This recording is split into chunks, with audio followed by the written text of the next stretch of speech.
What's up, everybody, and welcome to another live. I'm just going to wait till more people come on. How's everybody doing? I hope everybody will come tonight. I know the playoffs of the NBA is going on today, so I'm just going to wait for a while and see if anybody show up.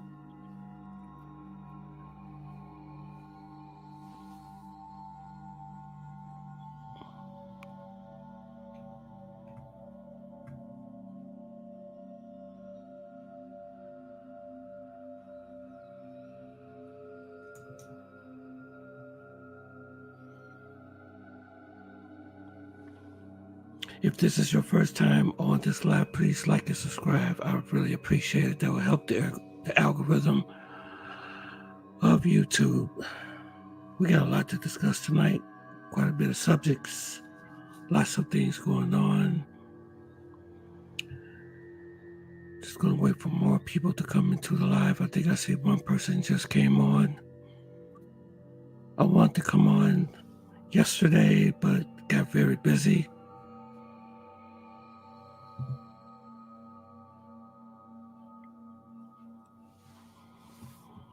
Let me see, who is this? Marcus, you always here, brother. Marcus, you are the best, man. You are the reason why I come on this live every weekend, man, because people like you, that appreciates the content and the news that I bring. So how are you doing, Marcus? How was your week, sir?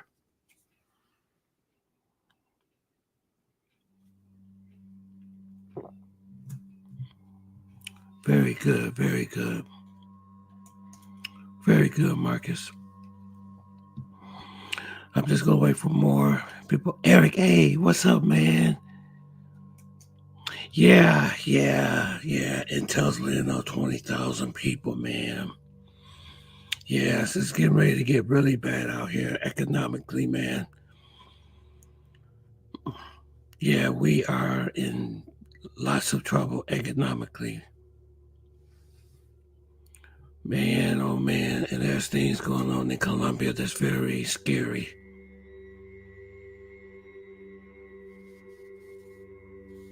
Oh, thank you, Marcus. Yeah, I'm gonna tell you the truth. I'm not gonna lie to you. I'm not going to lie to you. Yeah, we got UPS laying off 20,000 people. And there's a lot more other places that are laying off. I think Amazon is laying off people. But the part that I really don't understand is that they want everybody to pay their student loans back.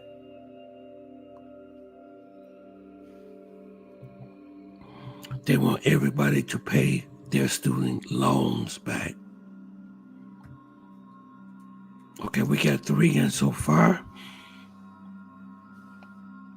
I usually wait till 4 before I play my intro, my famous intro. But yeah, we are heading into some really, really unpredictable time. I don't mean to come in here and be negative, because I'm not. I'm trying to stay positive. But it doesn't look very well. Okay, we got 4 people on. So let's bring on the intro and we can get started on this live tonight. All right, here we go.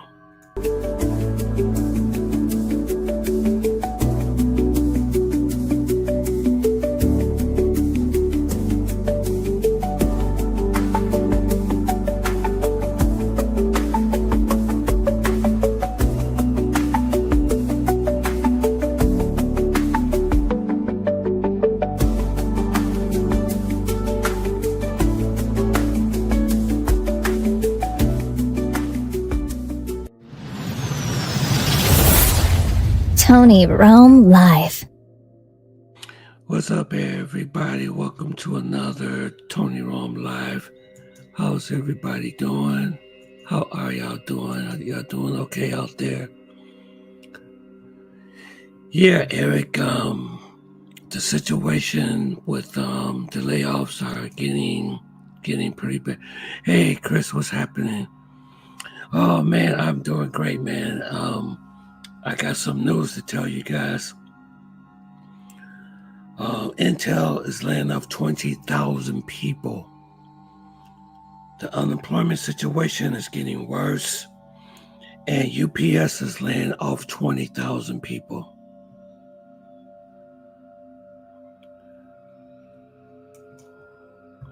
That's why I don't do no loans. It's just like borrowing money. When you borrow money, you have to pay it back. Otherwise, there's consequence. Yeah, they are coming aggressively for the student loans. They are really getting aggressive about these student loans. And they say if you don't pay the student loans back, they will garnish your paycheck, they will garnish your pension and your tax returns.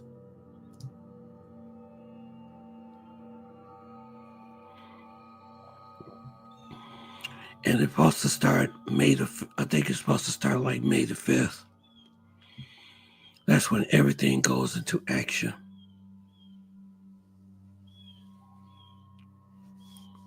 Yeah, it's pretty bad.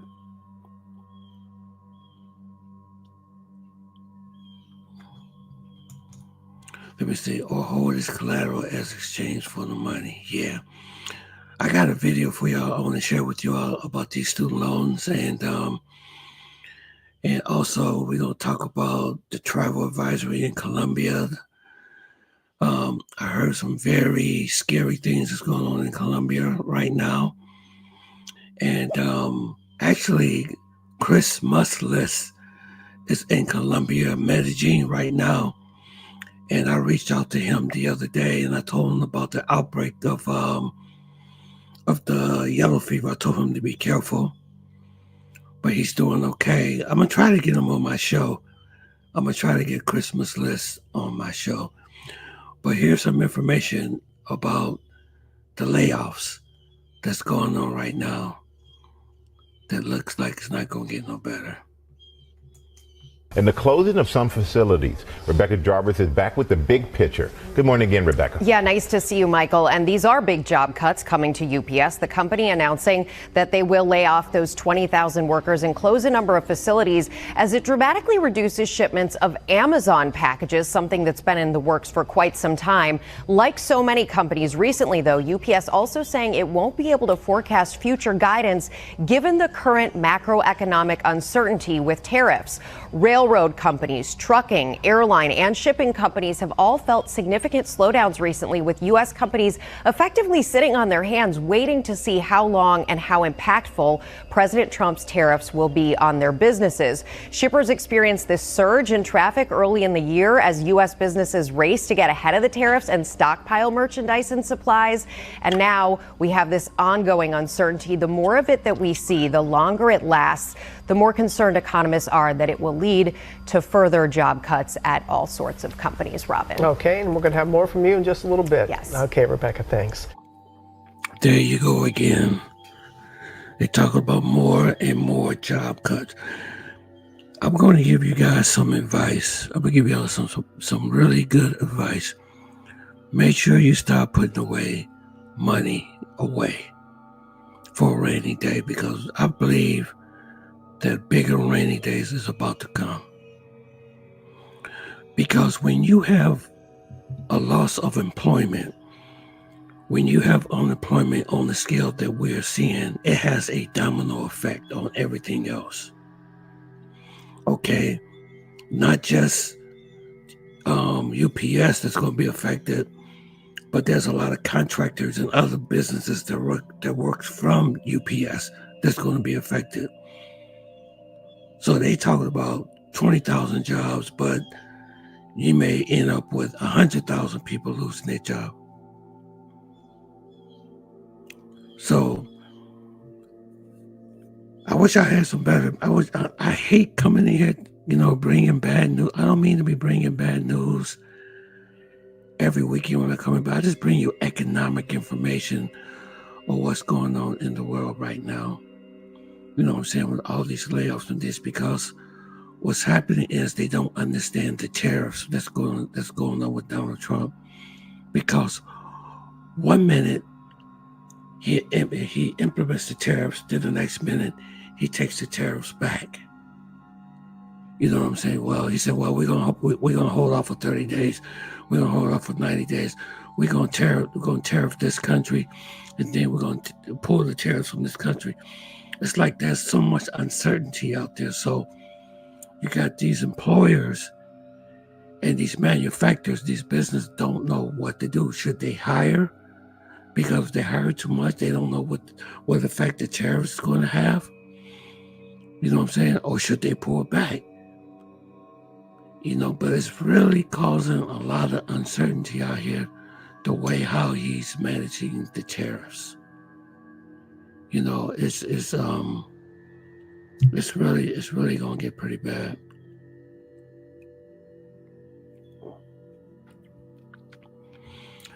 But let me tell you guys about the student loans. See, the student loans and these layoffs kind of go hand in hand, because how is they going to pay those loans back if there's nobody working? How?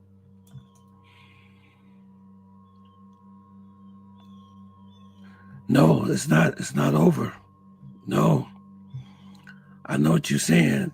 Yeah, but no, the Ukraine war is not ending. No. Putin said, actually, Vladimir Putin got pissed off. Said, what are you talking about? What minute deal are you talking about? You know, let me tell you something about Vladimir Putin, what he said.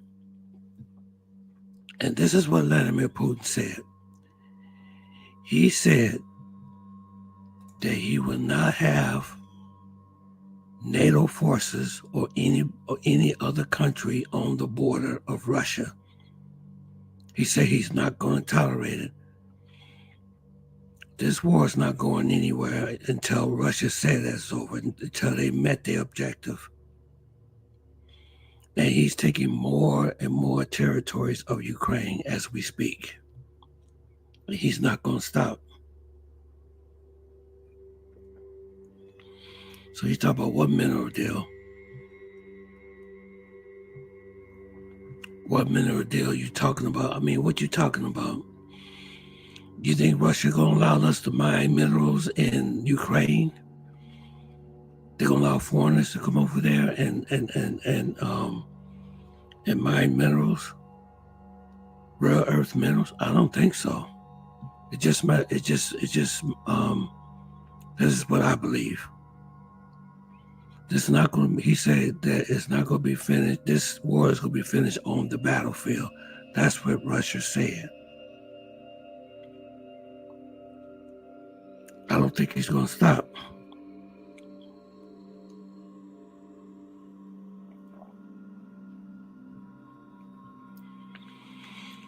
Okay, let's get to about the student loans.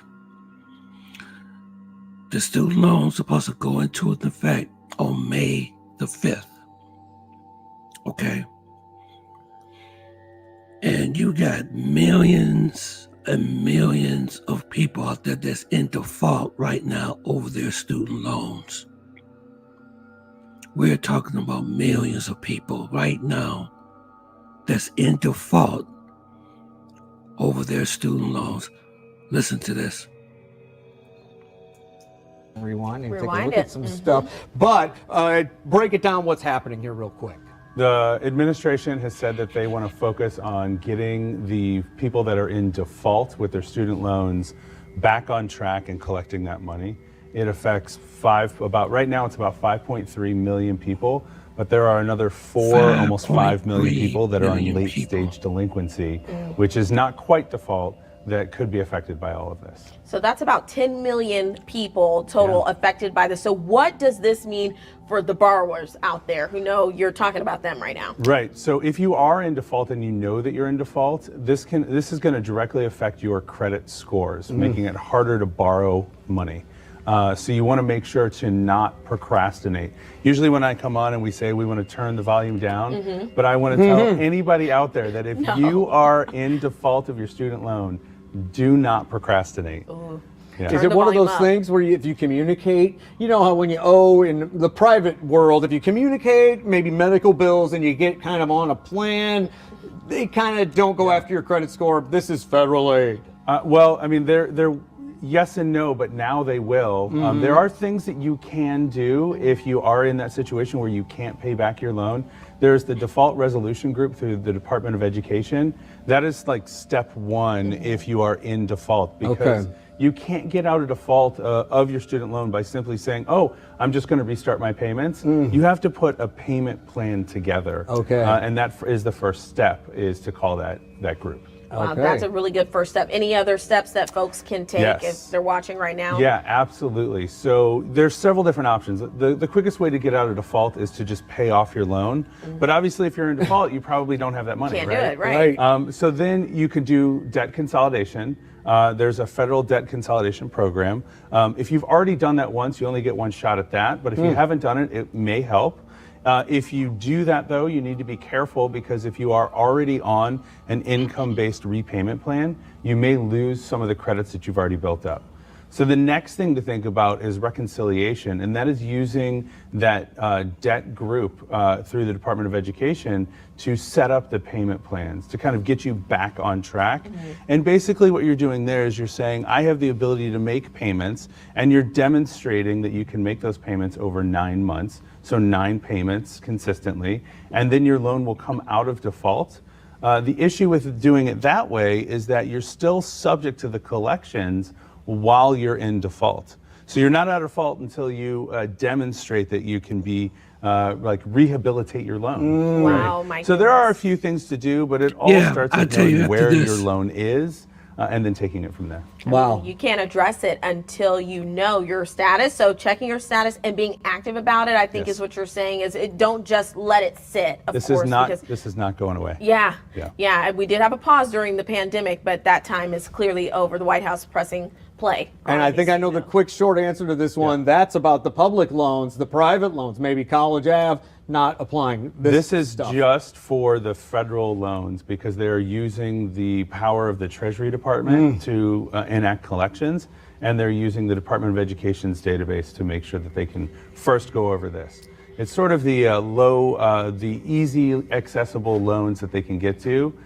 They want to try and collect that money. Much easier to enforce. Yeah, there's some pretty crucial information here. I know you're helping a lot of people as they wake up with us this morning. Now, we want to ask you about the ways that this money can be collected. We've seen this on social media, talking about the government can garnish your wages. What are some things that people should look out for to know if they are in that boat, if that could be happening, that paycheck comes up looking short, or emails that they should look for? You mentioned earlier. What should they look for? So there'll be an email that you should have gotten. If you're in default and they have a current email address, you got an email saying this is coming.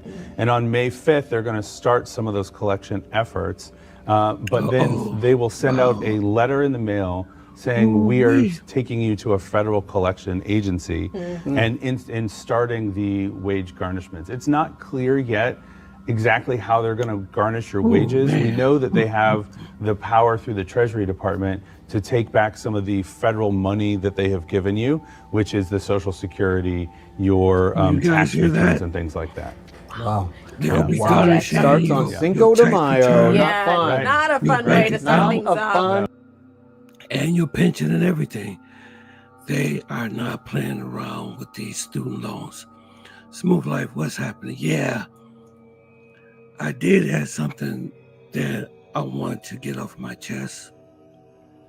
Y'all want to talk about the economic collapse a little bit more, or y'all want me to talk about what I need to do to get off? What y'all want to talk about?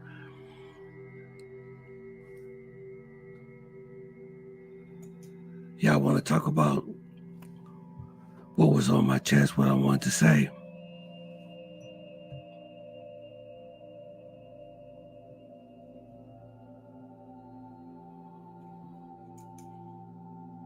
Okay, I'll tell you guys what was on my mind. Okay, I need to tell you guys something that happened the other day, okay? Okay, let's talk about it. One of the hardest things of doing when you're on YouTube, one of the hardest things that you deal with is you deal with people that trolls you sometimes. You know, people that come on other live streams. Wait a minute, hold on. Let's see what you're saying. First weekend we didn't hop on. Last week you didn't. Today you aren't. Don't be afraid. No. I'm not being afraid. I'm getting ready to tell you exactly what was on my chest. Okay? What was on my mind? Okay. About a week ago, some of you all know about Obiland, right? You know that channel is a really good channel. And he gives a lot of information about Colombia and about Medellin especially. And sometimes he may talk about Brazil sometimes. There was a video that he did about a girl and a guy. They got drugged in Medellin. They both end up getting drugged. And she ended up getting stranded in Medellin. Okay? Because they met two girls on a dating app. But it was her male friend idea. Male friend idea for them to have to try to meet these girls that they met online. And one thing I don't do is that I don't criticize nobody. The reason why I come on here every week, I don't get paid. I don't do this for. I mean, if you donate, that'd be fine. I thank you, Chris and Eric. Sometimes y'all make cash ups and super chat, contributions. I really appreciate that. But I don't get very much on this channel. I do this because I love you guys. I try to give you guys that's going to help you. You know what I'm saying? I do this because if I didn't love what I do, I wouldn't be doing this what I'm doing right now. Okay. So what I did was I went into the comment section. I put in a comment that, the guy shouldn't have allowed the girl to meet these women on a dating app. So he put her at risk,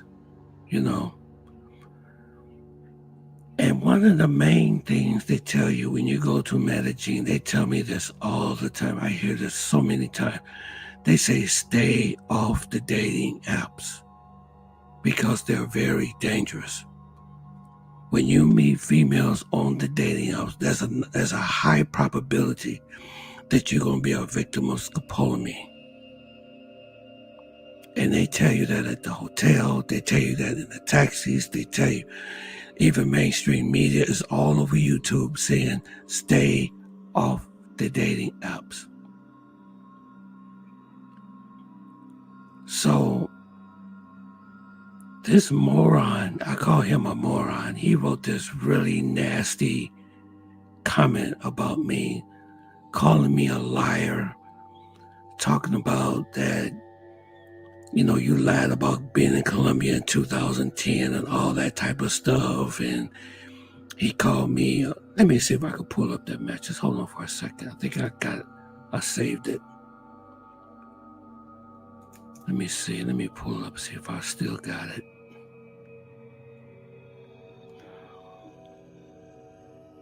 But he was saying, I can't find it right now, but he was saying a whole lot of nasty stuff about me, saying, well, you got and all this type of stuff, and that girl with the mascara running down her face, she got you.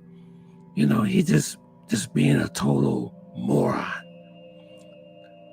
That's something else I really want to say, but out of respect, out of my sister and them that come on this live, sometimes I don't want to say the word what I really want to say. But what really pissed me off is people come into people's live streams and they jump from live stream that never traveled before. don't know nothing about dating Colombian women, don't know nothing about the stuff that we talk about, but they have enough nerve to come and talk about what you do. And you know what? Sometimes I wonder why a lot of content creators do not look at the comment section a lot of times. He left a comment on Obi-Land's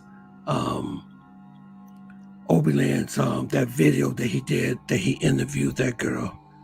That's where he left a comment. So he did a reply on me. You know what I'm saying? Did a reply on me. And then he said, you need to stop lying. He called me an old man. Let me tell you something. A lot of people made fun of me of my age on this platform. Even when I was doing the other platforms, I'm not going to mention any names because I don't like to drag anybody in. But people used to always ask what was my age. And let me tell you something, guys. I am not ashamed of my age. I'm not. I told you I had Willie Brown. Me and him was around the same age. He's 64. I'm saying we talk about, what do we talk about on these chats? About retirement. About what is my plan to retire, where I want to go. Do I want to go to Thailand, Colombia, wherever it is I want to go? I have a plan to retire. And I'm not ashamed about my age. But for somebody to make fun of someone about their age, they had to be a total fool.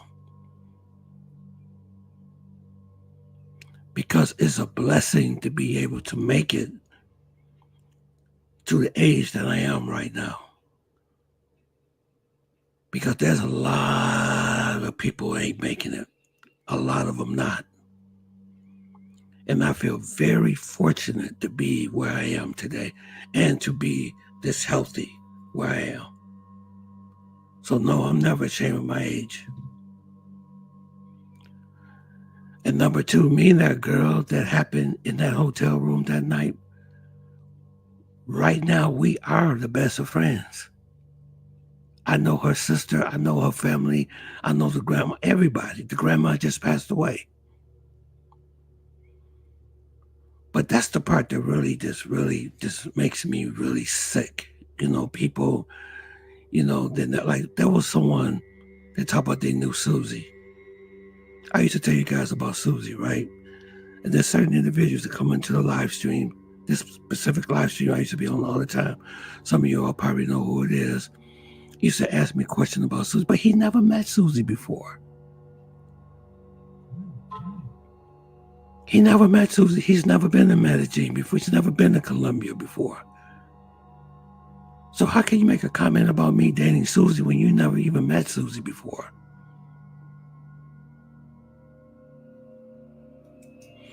No, it doesn't hurt me, but it just, I see why sometimes people walk away from YouTube sometimes, because there's so many idiots on here. There's so many idiots on here. I never lied to anybody. You can look at my lives, you can look at my playlist, and you all see multiple videos of me engaging people down there in Colombia. Because I just started doing content the last 2 years.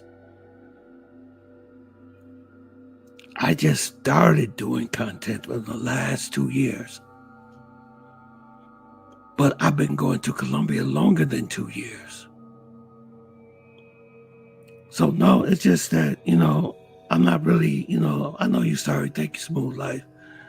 You know, but I'm not really hurt about really this, but it just really gets on your nerves. And I see why people don't read their comment sections a lot. I said, why do a lot of content creators don't respond or reply to any of the comments? You know what I'm saying? Because you have idiots. You got total idiots on here. I wasn't putting that girl down. I was just saying that he should have known better to put her in that situation. Because they tell you, it's all over YouTube. They tell you not to use the dating apps. You're bringing in people into your Airbnb, into your house from a dating app. You don't even know who they are. And you hear from DC Boy Rob all the time about this stuff is happening in Medellin. First thing they do, they tell me what I get. They say, stay off the dating apps, stay off the dating. These are Colombians telling me, they say, stay off the dating apps. They say, don't pick up girls off the street. They call them girls of the night. That's what they call them. They say, don't pick up, taxi drivers that be taking me places. They say, don't use the dating apps. They say foreigners get themselves messed up. It's all over, but you got people that still do it. So I wasn't putting the girl down. I'm glad that she is okay. I'm glad that she's fine. She has a daughter that's, 3 years old. And the scary thing about this stuff that they're using, if they give you too much, it can unalive you. So that's all I want to say about that. I got it off my chest now. Got it off my chest. I got that off my chest. But somebody told me a while ago, they said, you got to be thick-skinned. You got to be thick-skinned to do YouTube. And they are telling the truth. They are telling the truth. Yeah, but other than that, I reached out to Chris Muslis. He's in Medellin, and he had a thing that happened to him while he was out there. He got robbed, someone, a taxi driver robbed him. He said that the taxi charged him $500 for a ride back to his Airbnb. I did a YouTube short on this too the other day. I'll let y'all listen to just a little bit what he said. At least 5 times over the last 20 years. Love it. Really, really enjoy it. Thoroughly enjoy it. I arrived late last night, and unfortunately, I got hustled. I got scammed out of $500. I lost $500. What's up, Joe? But I'm gonna start my day today by trying to fight back and find the criminal that stole. Don't be so hard with yourself, Christmas list. Just use cash when you use the taxi. Yeah, he actually was tired, and he said that he how you doing, Joseph? Joseph, it's so good to see you. Let's see. Yeah, Christmas list 2 videos. Yeah, he just put out 2 videos. Yeah, have been really good. He was more than the first one video. He was one thing about Christmas list, man, he takes some really scary chances, man. Christmas list, he takes some really scary chances. Yeah, he was warned in the first video in Central not to film. Yeah, he was filming. And you know what? I think what really helped him is his guide. He hired the guy. He said like he's a really cool guy too. Yeah. What happened to his Trinidad case? I'm not for sure what happened with that. I think they dropped the charges against him. But Christmas list, man, they was in some dangerous situations in the last video he did. And you remember what I've been telling you guys about the rain down there in Medellin? It's a lot of rain. It was raining like that when I was there, and that rain gets scary. And they were on there was one on his video, they were on the cable cars going to Santo Domingo. It's like at the top. And they had to take the cable cars to go up there. And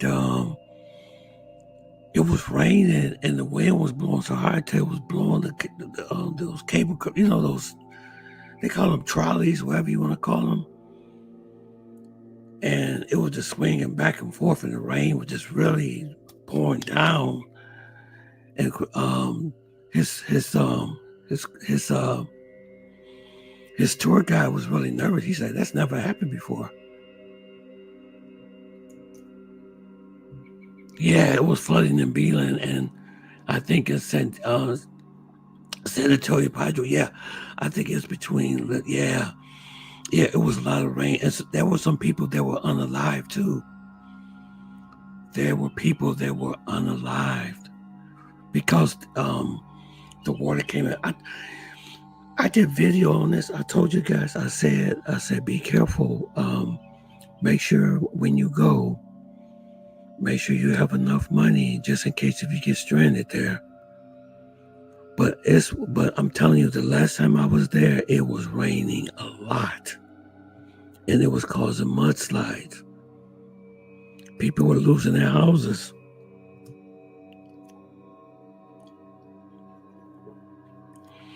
And when Christmas List was there, they were in the barrios, lost. Wow, it was raining. Him and his guy actually got lost, and they were in dangerous situations. Steve Stan, thank you. Thank you for the super chat. God bless you. Thank you. Thank you very much. See, this is what makes me come on here. Thank you. Thank you. I really appreciate it, brother. I really appreciate it. What type of crazy story do you want to hear?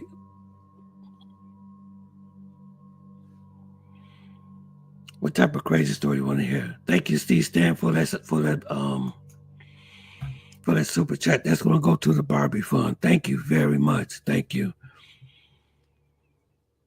No, I'm just talking about Christmas List, man. He's in Medellin right now, and he was doing some scary stuff, man. He met a guy in El Centro. He was dressed up. This was crazy, y'all. Okay, yeah, I can tell you a crazy story. He was in El Centro, and there was a guy in a skeleton outfit. It was a guy in a skeleton outfit that said he wanted to kill somebody. That's how crazy they are in El Centro. And matter of fact, Smooth Life, thank you very much for the super chat. Thank you, Smooth Life. Thank you very much, Smooth Life. That will go to the Barbie Fund. Yeah, I want to talk about the virus. Yeah, the new virus. Yeah, there is an outbreak. There is an outbreak of yellow fever in Colombia right now. So listen to me. Any of you guys going down there, make sure you get the yellow fever vaccine from your primary care physician or go to the health department and get it. Okay, because I think what's happening is, yeah, thank you very much for the super chat, Smooth Life. Thank you very much, sir. Thank you. Yeah, that's called yellow fever, yeah. Say Christmas List artist is armless by has really good choice. Yeah, Chris, I seen that. There was a guy that could draw with his feet, but he had no arms. That is freaking crazy. Yeah, El Centro, it's a lot. That's why they tell me not to go there. Every time I go to Medellin, they tell me do not, because I've been wanting to get some content, some really good content. Matter of fact, what I'm gonna do after this live, I'm going to, I think I still got some content on my camera that I never shown that I'm going to upload and let you guys see it. Yeah, that was crazy, Chris. Okay, I'm gonna put Smooth Life, everybody. I'm gonna put the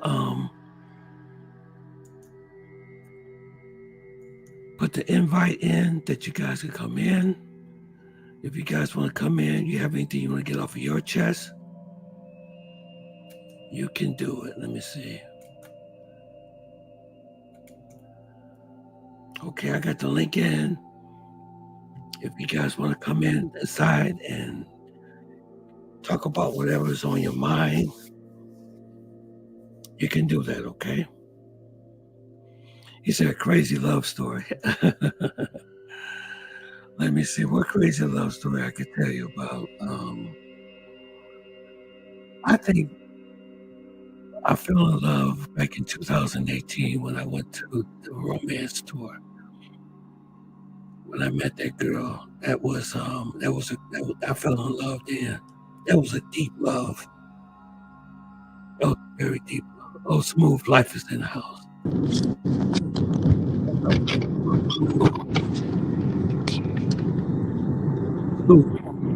Yo, what's up, Uncle Tom? What's going on, nephew? You okay? I'm doing all right. I'm doing all right. And Good. remember, a smooth life, baby, nephew.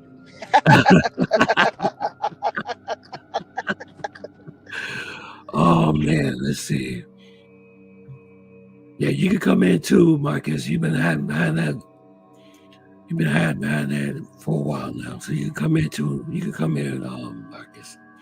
I go to Central for cheap clothes. Yeah, they got cheap clothing, mainly. There's one street I went once where homeless people were in. Yeah, it was. It looked just like a zombie. It's like it was a zombie state down there. Zombie state, and they had me watching my back, walking between them. Yeah, you got to really watch your back in El Centro. Yeah, you have to really watch your back in El Centro. But every time I go down there, they tell me not to go. They told me not to go. They tell me. The people at the hotel, the manager, the other Colombians, the locals. I said, yeah, let's go to El Centro to get some.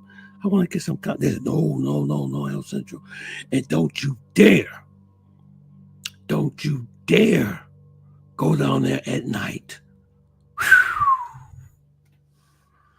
You do not want to be called an El Centro. You know what I noticed too?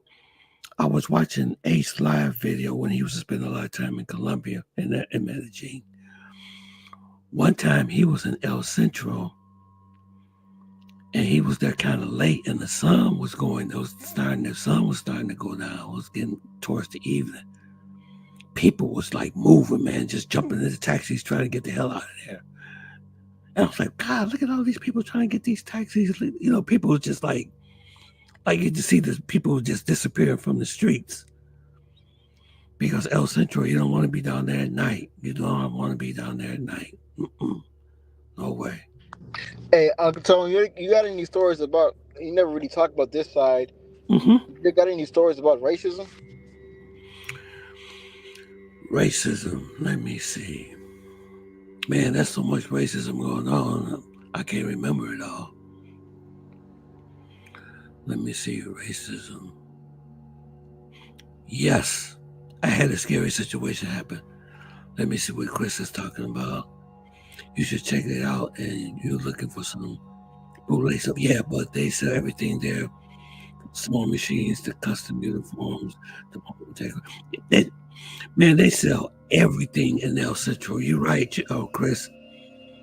They sell everything down there. Okay, what was that? Ask that question one more time, Smooth Life. I'm sorry. Yeah, it was about racism. Well, let me tell you this. One time, I was being profiled one time. I was dating a white female one time. Okay, and this was scary. Okay. So we decided that we was going to go out and we was going to go to the show and get something to eat, right? So as I'm driving down the road, guess who pulls right beside me? Guess. Smooth Life? I said a white guy. I say, guess. I was in a car with a white female. Was on our way to get something to eat and going to the show.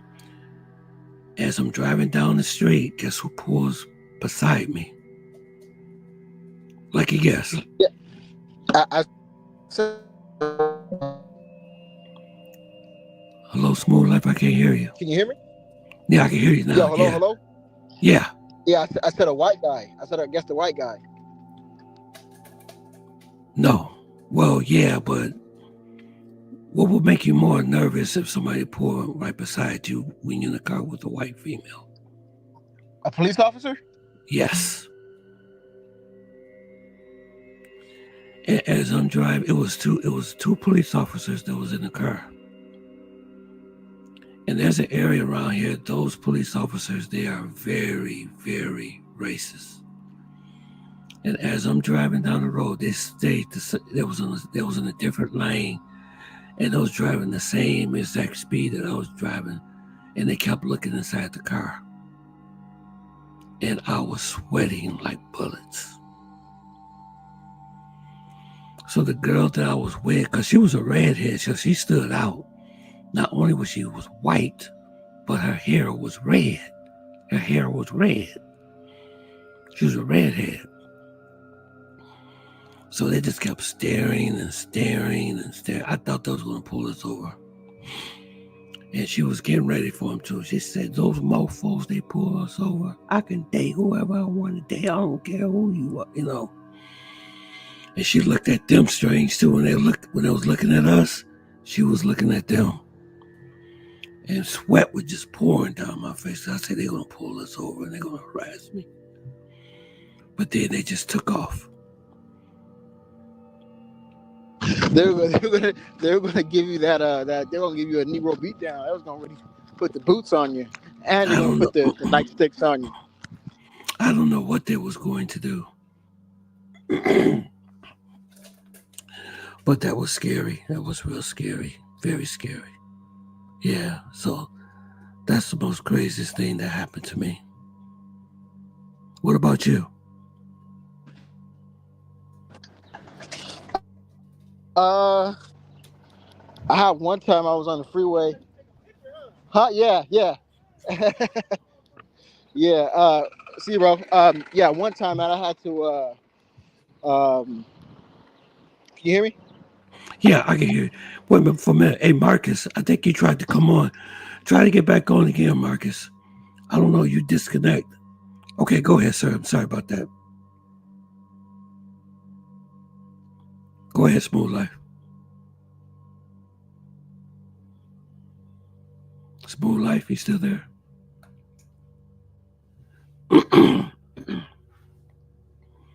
Smooth Life, you there? Checking, testing. Okay, yeah, okay. Go ahead, finish. We didn't hear what you said. Okay, so I was on a freeway one time, and I had to merge on, and of course, whenever you merge on lanes, merge into it can be kind of dangerous, right? Because you're merging into traffic. So one time, I'll never forget the car and how he looked. There was this guy driving this blue Ford Focus. And I was driving in, trying to get on, and I had to kind of cut him off because if I didn't, I would have got ran off the lane.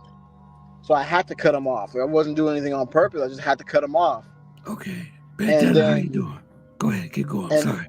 Yeah, and then so the guy got upset that I had to kind of cut him off, had to speed up and cut him off because I was going to get in the wreck if I didn't. And so the guy, he pulls up next to my car, and then he looks at me, and I look at him, and I could never forget him. He looked like a typical racist. He had camel on. He had a long brown beard, white dude with glasses on. Looked like he could have been from the South. Okay. He's like, fuck you, nigger. Excuse my language on this channel, but F you, ninja, F you this, F you this, F you that. So me and him are kind of jaw-jacking back and forth. I'm arguing with him. He's arguing with me. And then he starts to salute. He starts to kind of salute me over. Basically meaning he was trying to get me to pull over. Now, I'm no fool. Somebody, if you come over and you pull over, somebody in today's age can blow your brains out. And somebody from the South like that, or possibly conservative like that, please best believe they could probably be packing something.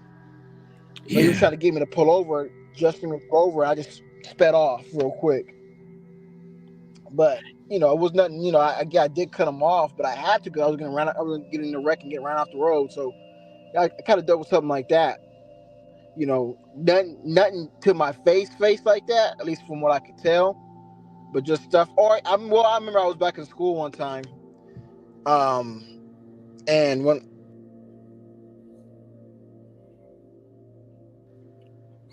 Smooth Life, you going again? Hey, Marcus, can are you you, here? can you hear me? Yeah, Marcus, are you still here? Marcus keep coming in and popping out. Okay, go ahead. Okay, so I was in school one time, and this white guy named Joey. We were kind of off and on friends, but this white boy named Joey. Me and him were going just arguing, nothing racial, just arguing. I was talking about him, he was talking about me, and so he started talking about my race. He calling me N word this and N word that, and that's how I started talking about his mom. Right again, but he's the one who brought up race. I didn't bring anything about. We were just having. I forgot what we were arguing about, but it was nothing that was overboard until he brought up race. So then he decides to try to get me in a headlock. So I was, he started to fight. So we kept getting in a fight, and so he got me in a headlock. So I was sitting down. He got up and he got me in a headlock. So it took me a minute to get up out of that headlock, and I got him in the headlock, and I had him pushed in the closet before they had separated us, basically. So just stuff like that, Yeah. Just stuff like people calling you the N word this, N word that. I don't know whether I haven't like dealt with racism in a way where like it's just I guess that is in my face, but where I guess you could say like people I guess that he did put his hands on me, so I mean he did try to do harm towards me, but I guess I haven't really dealt with it in a sense where it's just to the point where it's just other than the N word, to a point where like I get beat down by the police, or to a point where it's like they garnish my wages or some shit, like some extreme like that. I haven't had that happen to me yet. At least I don't think. Wow. Let me see. It sound like my voice is echoing. What is going on? Hello? Okay, yeah, okay, that sounds bad. If I heard my voice echoing somewhere. Hey, Marcus, you keep coming in and jumping out. Try to come back in again, Marcus. Marcus keep trying to get into the live, but he keeps here. I see you trying to connect, but why don't you try to come back in again, Marcus? Yeah, I'm sorry that happened to you, man. Yeah, that's really sad. Unfortunately, it's going to be becoming more and more common now. I've been hearing stories about people being harassed and profiled, and it's going to get worse. I believe it is. I don't know, Marcus. Something is wrong with your device. It keeps saying device not connected. I don't know what you're doing wrong. It says device not connected. It's your device that you're using.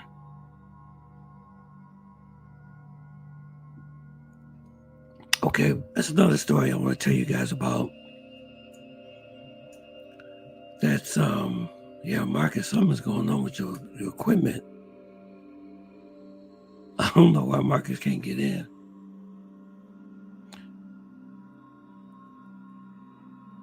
They say they need to connect their mic and cam before you can add them on. You gotta hook up your cam and your microphone before you can get on. Okay. Okay, this is something that too I need to tell everyone. This is very, very, very important if you plan on traveling to Colombia.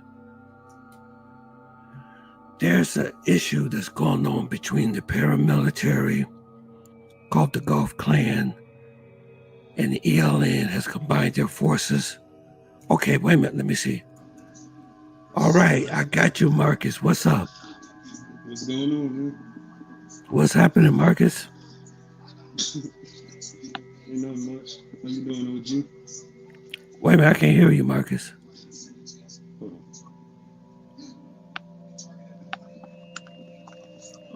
Marcus, are you there? Can you hear me now? Yeah, I can hear you good, Marcus. What's going on? Not much, OG. How about you? Oh, everything good, man. Welcome to the Tony Rome Show, brother. Glad to be here, man. Yeah, what's on your mind? Smooth life. Where is he at? I'm right He's here. there. What's up, man? What's up, man? You said that something. You said that a couple weeks back. You said just don't make fun of my voice, man. You sound normal to me. Yeah, you sound normal, I'm just, Marcus. I'm just nervous and all, What? because I'm not Nervous used to about this what? YouTube stuff. Oh man, you don't have to be nervous, bro. You safe on here. This is a non-trolling environment. That's what I like, man. Because No, I'm serious. I don't have that stuff like other people be having on their channels. So you don't have to you know worry how about that. you know how YouTube is. They be trolling, No, I making don't fun of have that. people. No, Hey, Tony lays down the no, rules called NTE, non-trolling environment. no. You don't have to worry about that here, brother. Okay, you safe here.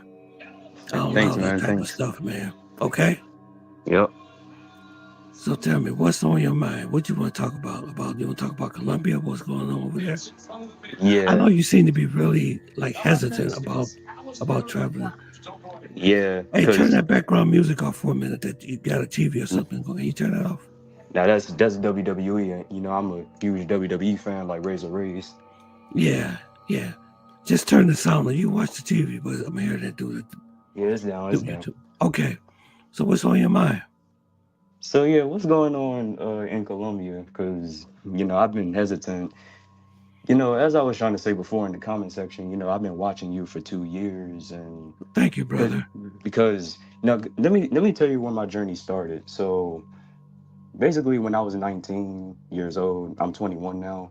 So Okay. when I was 19, I first started watching those romance tour videos in Latin America. At first, it took place in Peru. But for real, at the time, they ain't have no women on there that was really my age. So that's when I first knew about Colombia. Okay. And I started watching the videos. And at first, I, I didn't really see it as sex tourism, at first, what I was watching. Because at Right. first, what I was watching, it was like, okay, this content creator, he's walking through the streets of Medellin, whatever. He sees a bunch of girls and they're selling coffee off the street, stuff like that. So at Yeah. first, to me, it wasn't sex tourism because I'm like, okay, she just making her money, you know. So to me, it wasn't sex tourism. But when I started watching you, it was like, oh yeah, this guy is real. He's real. This guy, he might not be popular, but yo, he's real. Yeah. He tells it how it is. I tell you the truth. Yeah. Yeah, he tells the truth, and these guys, they had millions of views, and then you guys started saying that, hey, it's sex tourism, and then when I started watching you, that's when y'all started talking about the scopolamine, and as soon as I heard that, Yeah. I was scared. Yeah. Because you know what? Let me tell you a little bit of story about this scopolamine. See, like I said, I just opened this channel like 2 years ago. And what I was doing before I had my own channel, I would go on Razor's channel. I would try to go on other people's platforms to tell people the warning signs that I seen that was happening down there, because one of the times I was there, I was getting notifications and news that people was actually dropping like flies. I was like, oh my God, like, I'm talking about these were Americans. Every day I would hear about someone they found in a hotel room unresponsive, or in their hostel unresponsible, on their Airbnb. I said, how can this be happening every day? To be honest with you, that is strange. Like for That somebody was to be, strange. for somebody to go to their hotel is like, okay, nothing's wrong. I go to my room, I'm laying in my bed, I knock out, and then I'm not waking back up. I'm like, what happened? That's what's happening. If I So what don't I did, remember being drugged, if I don't remember somebody doing something to me, how did this happen? How did I go from being normal to being unresponsive? right. So what I did was, I said, I need to talk to someone, let people know what's going on down here, so I called Razor Race. And I said, man, I need to come on your platform to let people know about the dangers of scopolamine, and what it's doing. People are unaliving from this stuff, And he was the only one. He was the only one that allowed me to give the news on that platform. Because, you guys know I work in the medical field. Yeah. And I cannot begin to even tell you how dangerous that drug is. I mean, you in the medical field, like, hey. I had people. Know. Yeah.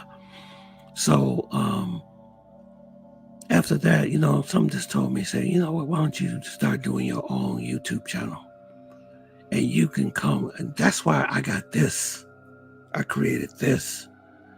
So I don't have to go on other people's platforms to put out news that can, that I think that you all should know. Because a lot of times I would contact an individual, a YouTuber. So I say, hey man, I know we both go to Colombia. We do a lot of content together. I mean, well, not content, but can I come on your show and give the news about this scopolamine? Most of the people wouldn't get back with me. I would contact them by Instagram. They ignore me. But the only one that allowed me to come on their platform was Razor Race to give the warning about the dangers of scopolamine. Well, about that, if those people are famous, 9 times out of 10, they not gonna respond because it's about being famous. When people are famous, they don't really respond. It's the same thing with celebrities. They don't respond because they have thousands of people in their DMs. So if they popular, chances are they not gonna respond. Chances are you'll get a response from somebody that is not very famous like that, right, compared to somebody that is right. famous. Well, I really don't want to be famous. If my channel is growing, it's not growing as fast as I wanted to, but hey, if this is what God wants me to do, to have a few people here on this live, this so big, because let me tell you guys this, no matter how big my channel would get or whatever, you guys will always be the core members. I will never change. You will always be able to talk to me. We'll be able to always to chop it up like we're doing now. So that doesn't, that 2,000, subscribe. I'm sorry, that 100,000 subscribers and it's great. Don't get me wrong.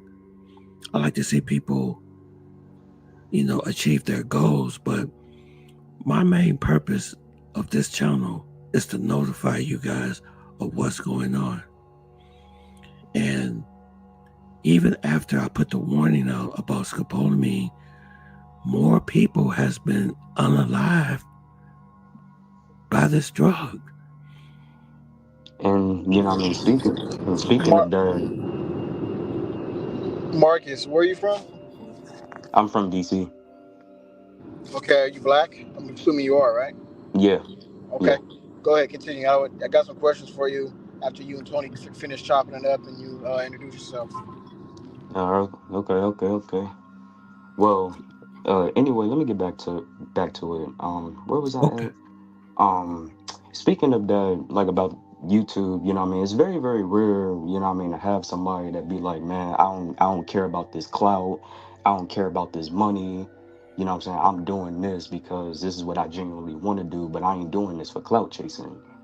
Now, here's the thing, though. I don't do this for clout. I do this as us coming together and us being able to discuss. Like, I plan on going back in June or the last of June. I'm putting the plan together to go back. But I'm gonna be honest with you. No disrespect, OG. Give me a minute. I'll be right back. Okay. Go ahead. There's something else you want to say? Smooth Life. I have questions for him, but he stepped away for a minute, so when he gets back, I can ask him. Okay. But Okay, I'm gonna wait till he gets back, but one thing I want to tell you guys about too, that you have to be careful of. Bandana Travel, man, it's so good to see. I don't know if he's still on the live or not, Bandana. Bandana, I haven't been seeing no content from you. How you been? I don't know if he's still on the live or not, but I give 2 thumbs up to Bandana Travel. This guy here, he knows a lot about Cartagena, man. If you ever plan on going to Cartagena, Bandana Travel is the person that you want to talk to. He knows all about the clock tower and all about, all that area and stuff. He knows how to engage the women very safely, So it's good to see you again, Bandana Travel. But another travel advisory I kind of have for you guys is that there's a war going on in Colombia right now between they call them the what's the name of that group? Hold on for a second. Man, just a second. Let me pull it up again. It's called the Gulf Clan, and the government is they're feuding again, and it's becoming it's becoming dangerous. It's becoming dangerous. And it's a travel advisory saying be careful because you have the Gulf Clan and the ELN has combined their forces, and they're targeting police officers. They're targeting government officers. Anything that have to do with government and police officers are being unalived by these people too. So I got a clip. This guy's name, the Colombian guy named Carlos. He gives a lot of good information about what's going on down there in Colombia, So I want you to listen to what he said. Today, I would like to speak about the current situation that is going on in my beautiful country, Colombia, because almost 30 police, between police and military people, they have been deleted in the country. There is a war, there is a target against them. Let's speak about this and let's jump in this new video. I'm going to give my humble opinion and you guys should know why all of this is happening in the country. So let's start with this. Terror figures amid all the illegal groups. The gun plane 17 members of the public force have been deleted. The Pistola plane attacks have mainly affected Antioquia, Bolivar, and Cordoba regions where the Gulf clans maintains a strong presence. Colombia faces a critical moment in security for its members of the public force after the Ministry of Defense, Pedro Sanchez, confirmed the existence of a gun plane executed by different groups outside the law operating in the country. This scheme of attack led by the Gulf Clan in alliance with other groups, such as the LAN, has resulted in the deleting of 13 police officers and 4 soldiers in the recent weeks. The National Police reports this to reflect an alarming panorama. The Pistola Plan's attacks has mainly reflected in Antioquia, Bolivar, and Cordoba regions when the Gulf maintain a strong presence. This group, considered one of the main illegals in the country, has demonstrated its ability to coordinate simultaneous and lethal attacks against security force. The latest attack left patrolman Christian Juvenal Mora Parra as the final victim, in addition to 3 people injured in the events that occurred in the morning of Saturday, April 26th of 2025 in the city of Nuevo Sector in La Apartada, Cordoba, while in the afternoon on the same day, a guy from guerrillas didn't report deleting a police patrol mine in Suarez, Cauca. From that point, they opened fire against the officers who were on guard duty. The final victims were identified as a patrolman Edwin Agustin Feria Mercado and Belén Karina Duran Ortiz, while a patrolman Emmanuel Javier Escorcia Torres suffered a leg wound. The attackers managed to flee again in the boat, taking advantage of the darkness of the night. General Carlos Rana, director of I'm the back. National Police, described the attack as an act of barbarism and requested the community collaboration to identify the responsibles in action. He announced a reward of $200 million for information that helps clarify the events. Being a military or being a police is always a risk. Depends the country that you are living in and depends the country that you're from. But now in Colombia, the militaries and the police, they probably gone through one of the worst times. The reason why I'm saying this is because in less than 2 weeks, almost 70 police and 30 militaries, they've been losing their life because they are in a war with the cartels and also the guerrillas in town. In a lot of videos I had the opportunity to explain, to speak about this. I've been saying that the police and the army in Colombia, they've been in a war with the guerrillas for almost 70, 60 years because the guerrillas, they want one thing and the government, the police, they want all the things for the country, fellas. But now, this war it's been taking over a lot of lives of innocent people, a lot of life of people that they've just been serving for the country, for the families, for the communities, and almost for everyone in the country, fellas. This is affecting the entire town, the entire cities, all of that, because you never know when and how and where this is gonna happen, fellas. Now the police, they've been on target of all of this group, the guerrillas and also the big narcos in town. The police made me remind, Pablo San, when Pablo was offering $2K for deleting police. Now these groups, they're doing even worse because they've been offering $5,000 to whoever delete police and militaries in town, fellas. So you as a traveler, you also gotta be careful. Yeah, so that's what another travel advisory. I just wanted to, to bring up that the ELN militia and the Gulf Clan has combined together and they're unaliving police officers and people that work in government. Yeah. Hey, Marcus, you there? Yo.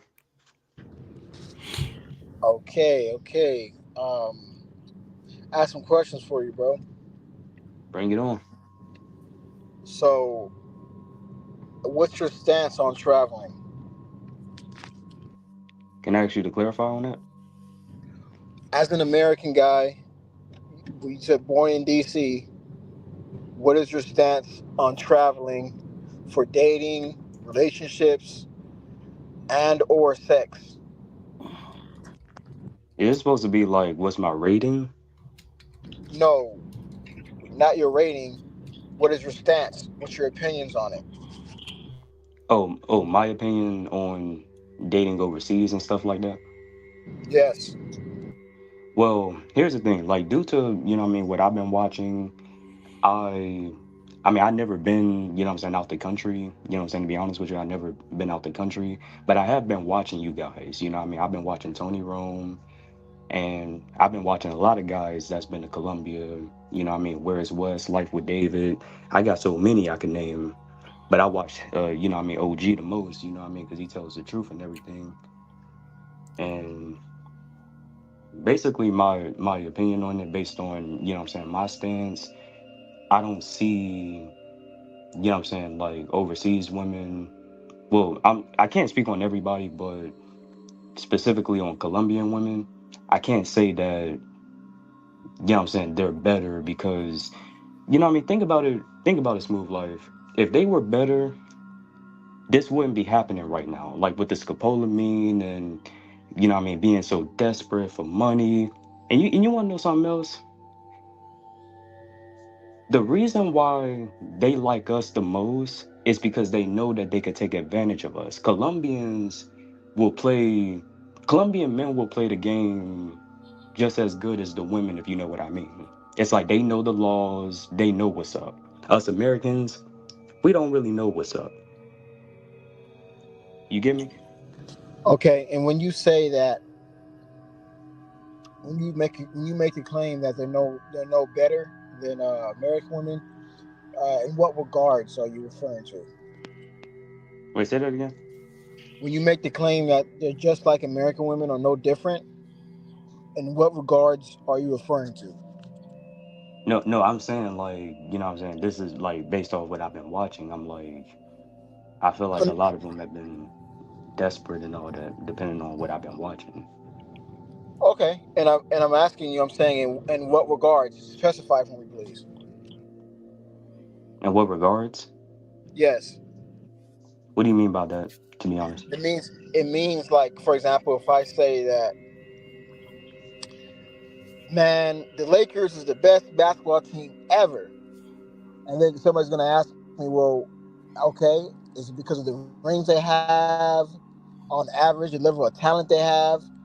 Is it because or is it because of the Hall of Famers they have on their team? Like, exactly in what regards are the best? I mean, specify your claim. You say something. In what regards? So what? In what way? So I'm asking you. Um, you said that they're the same. Well, the same how? In what ways are we talking here? Are you saying in ways that are the same when it comes to the way they act, the success rate a man would Yeah, have if he date that. in Colombia versus the USA? Are you saying the amount of danger that both type of women can the amount of danger that both kind of women can inflict on a man? Are you talking Yeah, about in that. femininity? Exactly what are you saying when you're saying the same? Yeah, like the danger and the acting, but specifically on Colombians though. You know what I mean? I can't speak on, you know what I'm saying, American women. I can only speak on them. I'm just saying Okay, based so the off, danger aspect. yeah, because of the scopolamine and stuff. If you know what I mean. Well, Okay, one, one second. I'm going to respond to that. Hold on. okay, I can respond to it too, Marcus. Marcus, I don't know if you watched all my videos, but I had a Colombian woman to come on and I interviewed her. Yeah, yeah, I Was- know, I know all of them you interviewed. I know Anita, Paulina, Yeah, Paul yeah, Pierre, yeah, Carlton Travels, yeah, the yeah, dude, the music guy. I think his yeah, name was. Yeah, I know all the people you interviewed. yeah, yeah. Okay, hello. Okay, go ahead. Go ahead, fam. So, if you're talking about in terms of danger, Marcus, yes, Colombia can be dangerous. I mean, it is a Latin American country. There's a lot of corruption. There could be a lot of drugs, stuff like that. So, if you're talking about specifically for danger, yes, there's danger. There's going to be. I would say that a big city in Colombia is going to be more dangerous for a guy compared to a big city in U.S. You know, I would agree with that. If we're specifically talking about danger, yes, there is going to be a danger element. But Hold on, Smooth Life. Go I ahead. don't Go mean ahead. to cut you off, Go ahead. but you know Colombia. You know what I mean. That's the first thing you know what I mean, known about Colombia anyway is that they're known for their drugs. You know what I mean, and stuff like that. I learned this a long time ago, like back in 2015. Yeah, I no, heard I I'm not heard gonna someone sit. say, One thing about me is I'm gonna tell the truth. And, it depends. Like, I actually specify, well, what do you mean? Like, in what regards are you? Is it? Oh, are you claiming that it's the same? Um, is that it though? Is it just the danger aspect of it, or in yeah, what other yeah, ways are you? I'm just speaking on danger. Like I fear that Okay, danger. okay. What about traveling to other places? Huh? What about traveling to other places? Yeah, never really thought about it, but I'm just Why is speaking that? on Colombia. And remind me, if you don't get, aren't you like how tall are you? 5'1". 5'1". Okay, so let me ask: Do you think that dating would be easier for you, um, or the same as the states if you were to travel? Like in my eyes, would I believe that it would be like the same or something like that, or differently as a short guy? Yes, talking about your success rate. Dating, getting girlfriends, getting dates. Having smecks if that's what you're into. Nah, nah, nah, nah. Your success rate. You think it'll be the same? You think it'll be more in the states, less overseas, more overseas? Exactly what? I say it depends on the person. you know what I mean, that doesn't really care about, because remember I told you already that I'm not into women that are not I mean, if they're not genuine and all that, then no, because you know what that means, right? They're gonna be focused more on height and stuff like that. And you know, and speaking of that, you know, um, Hmm. with height, So that's why that that's why I'm asking you. You know, I'll let you continue. I'll let you continue, bro. I just want to get an answer to my question. What do you think? You know, again, your success rate. You think it'll be higher, the same? You don't know exactly what. I have no idea, man. No disrespect. Okay, no. Hey, you're not disrespecting, man. If you don't know, you don't know. But I'll tell you, man, because my name is Lennar, man. My channel's name is Smooth Life, but I'm Lennar, man. It's nice to meet you. And I'm somebody in Nice to your meet you age too. group, okay? So I'm somebody who's a I'm black man Marcus. himself. It's with you too, yeah. Black man himself. And I'm gonna try to, I'm gonna give it to you real, like, Uncle Tone give it to you real. I'll give it to you real, man, as a peer of yours. So, listen, man. Traveling overseas, depending on what country you go to, and I'm living proof, so I'm not somebody who's just talking. I've been to overseas. I've been to 3 different countries. Okay, I've been to Latin America, I've been to the Caribbean, and I've been to Asia. Okay, so Got you. I'm not saying I'm the most real versed, but at least I can, at this point, I can at least speak on it and have my experience. Yeah, yeah. So basically, um, you know, dating for young. Well, you know what? Let me ask you again. I'm gonna get to my thing. But let me ask you one more question. Good. Ask if you can answer it briefly, and I'll respond because I don't want to make any exceptions here. Your love life and your dating life, because you mentioned something about being 5'1". If they're not genuine about my height and liking me for me, forget them. So I'm assuming is your love life a little bit difficult, or is it easy for you, or would you like it to be better, or what? Well, let me tell you. You know what I mean? I never been in a relationship, but I did have, you know what I mean, girls in the past that actually did respect me and acknowledge me Hmm. beyond height and stuff like that. So they didn't care about that. They was like, man, you know what I mean, be kind, be genuine. And I'm like, see. Okay. So I stayed And away from, you know what I mean, girls that think the opposite. yeah, and how long ago was this? About 5 years ago at most. And you're 21, so that would have been what, like 17, 16. 16, 16. Yeah. So Yeah, talking I about was like 16. sophomore, junior year of high school. Junior. Junior. Okay. Okay. So, and then would you say for like the last 5 years, your love life has kind of been a little bit, how do I put this? Like, maybe been lacking, or, could be better. Like I said, I never had a girlfriend, so I can't really say that my love life was this or that. You know, I never had Okay. one.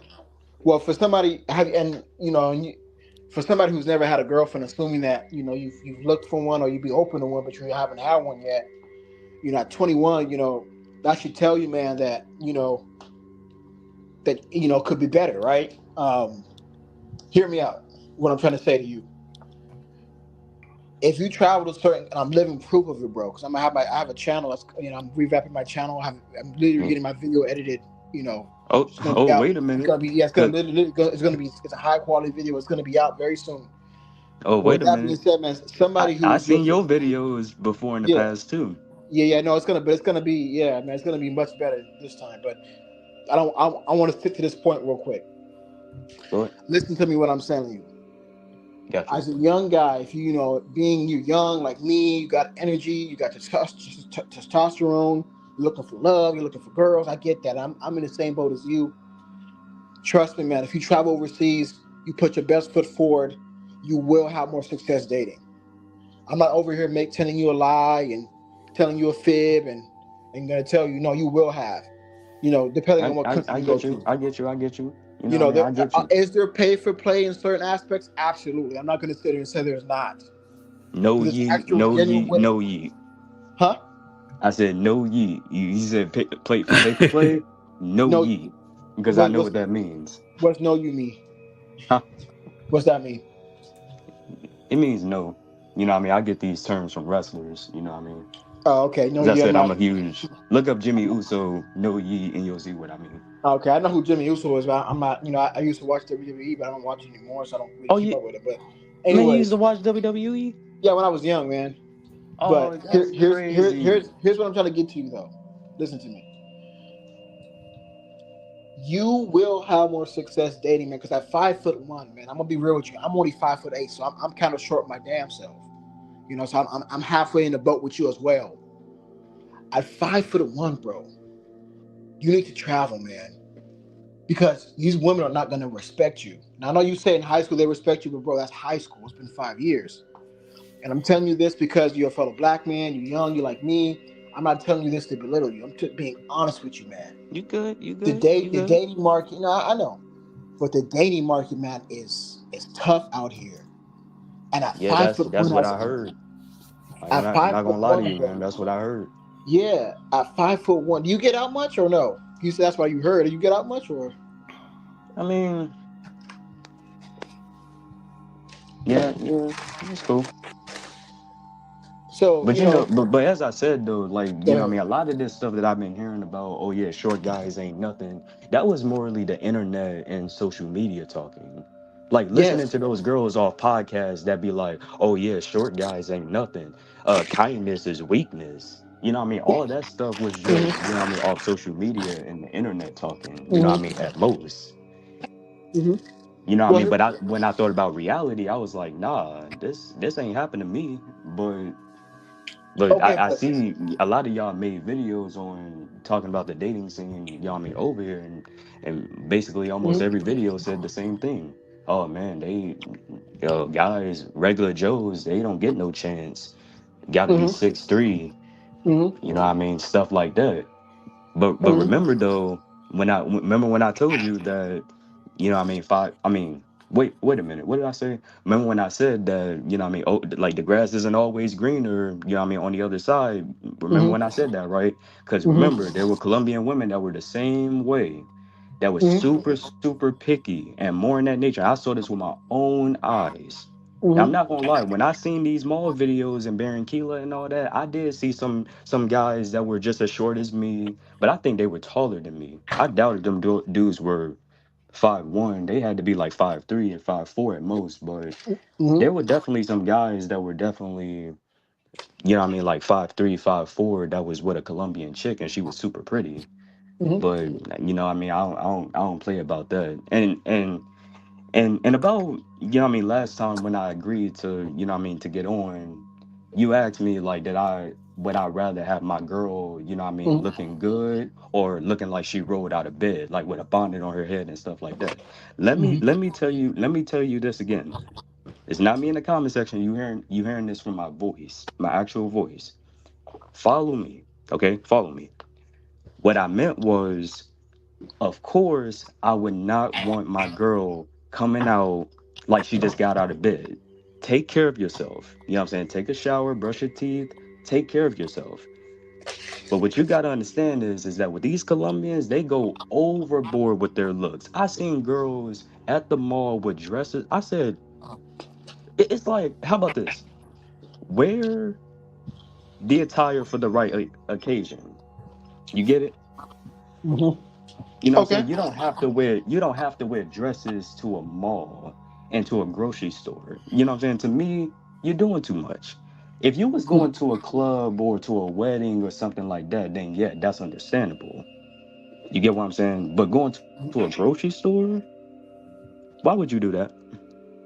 That's like me Mm-hmm. putting on that's like me putting on a $5,000, like $10,000 worth of stuff on me, and I'm just going to the hold on.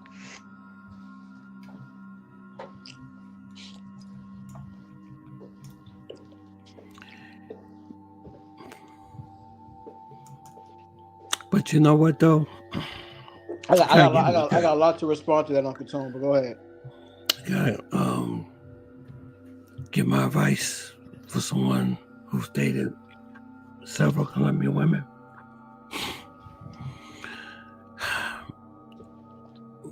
For number one, if you don't live there, they're not going to take you seriously. That's the first thing. Number two,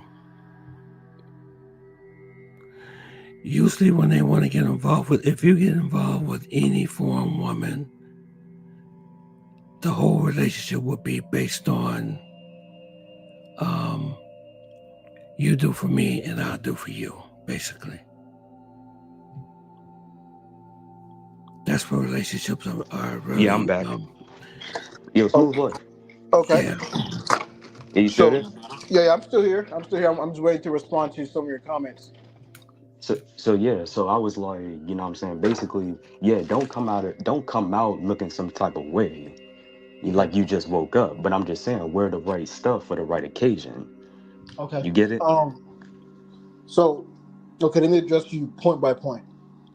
So you said that, at 5'1", I don't know if you were saying that, you were trying to say, well, these guys online say that, hey, you can't, you 5'1" and you nothing and this, that. I haven't heard people say that online. I don't know what spaces that you frequent, but I haven't heard that. I heard that plenty of times. But I have not heard men say that at all. I'm not saying it doesn't happen, but I have not seen that. Oh, you said men.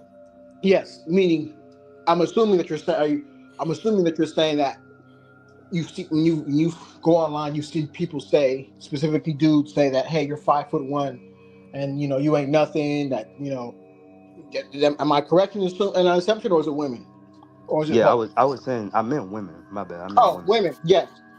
And even with women, here's the thing: women will not really say that online like that because they don't want to. They're going to virtue signal, right? So they're never going to say, well, a 5'1" guy, ew, right? But trust me, internally, they want what they want, right? Now, what they do say usually is, okay, I want a guy who's 6 feet plus. That's what they usually do say, right? They say, well, I want a guy who's tall. Yeah, But and got usually, muscles and stuff. exactly. So we're saying the same thing, but just in a different way. Usually a woman's not going to say, because she's going to make her look bad if she says, I will never date a 5'1" guy, right? Because usually they want to virtue signal and look good for the camera. And trust me, internally, yes, subconsciously, yes, they want that 6 foot person, and they say it online. You're right, they do. If you're referring to that, they do say what they want. They want tall guys. But here's the thing: what my term always was. Just let me respond. So, with that being said, what I'm trying to say to you is that, and you made a comment to say that, you said that, well, in reality though, well, brother, your reality again, and this is going to be, because in this platform, man, we're true, we're respectful about it, but we got to be honest with each other, right?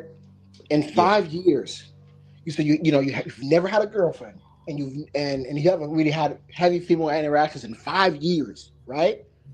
So if that doesn't tell you your status, if that doesn't tell you that you're struggling, then I don't know what will, right?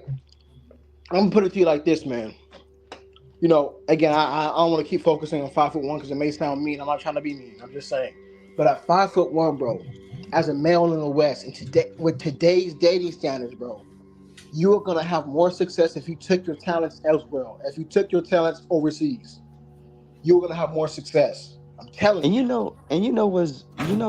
What's also strange, Smooth Life? Yeah. You come from Cali. Yeah. Meaning you get it worse. Woo! You ain't lying. How you know that? Bro, LA.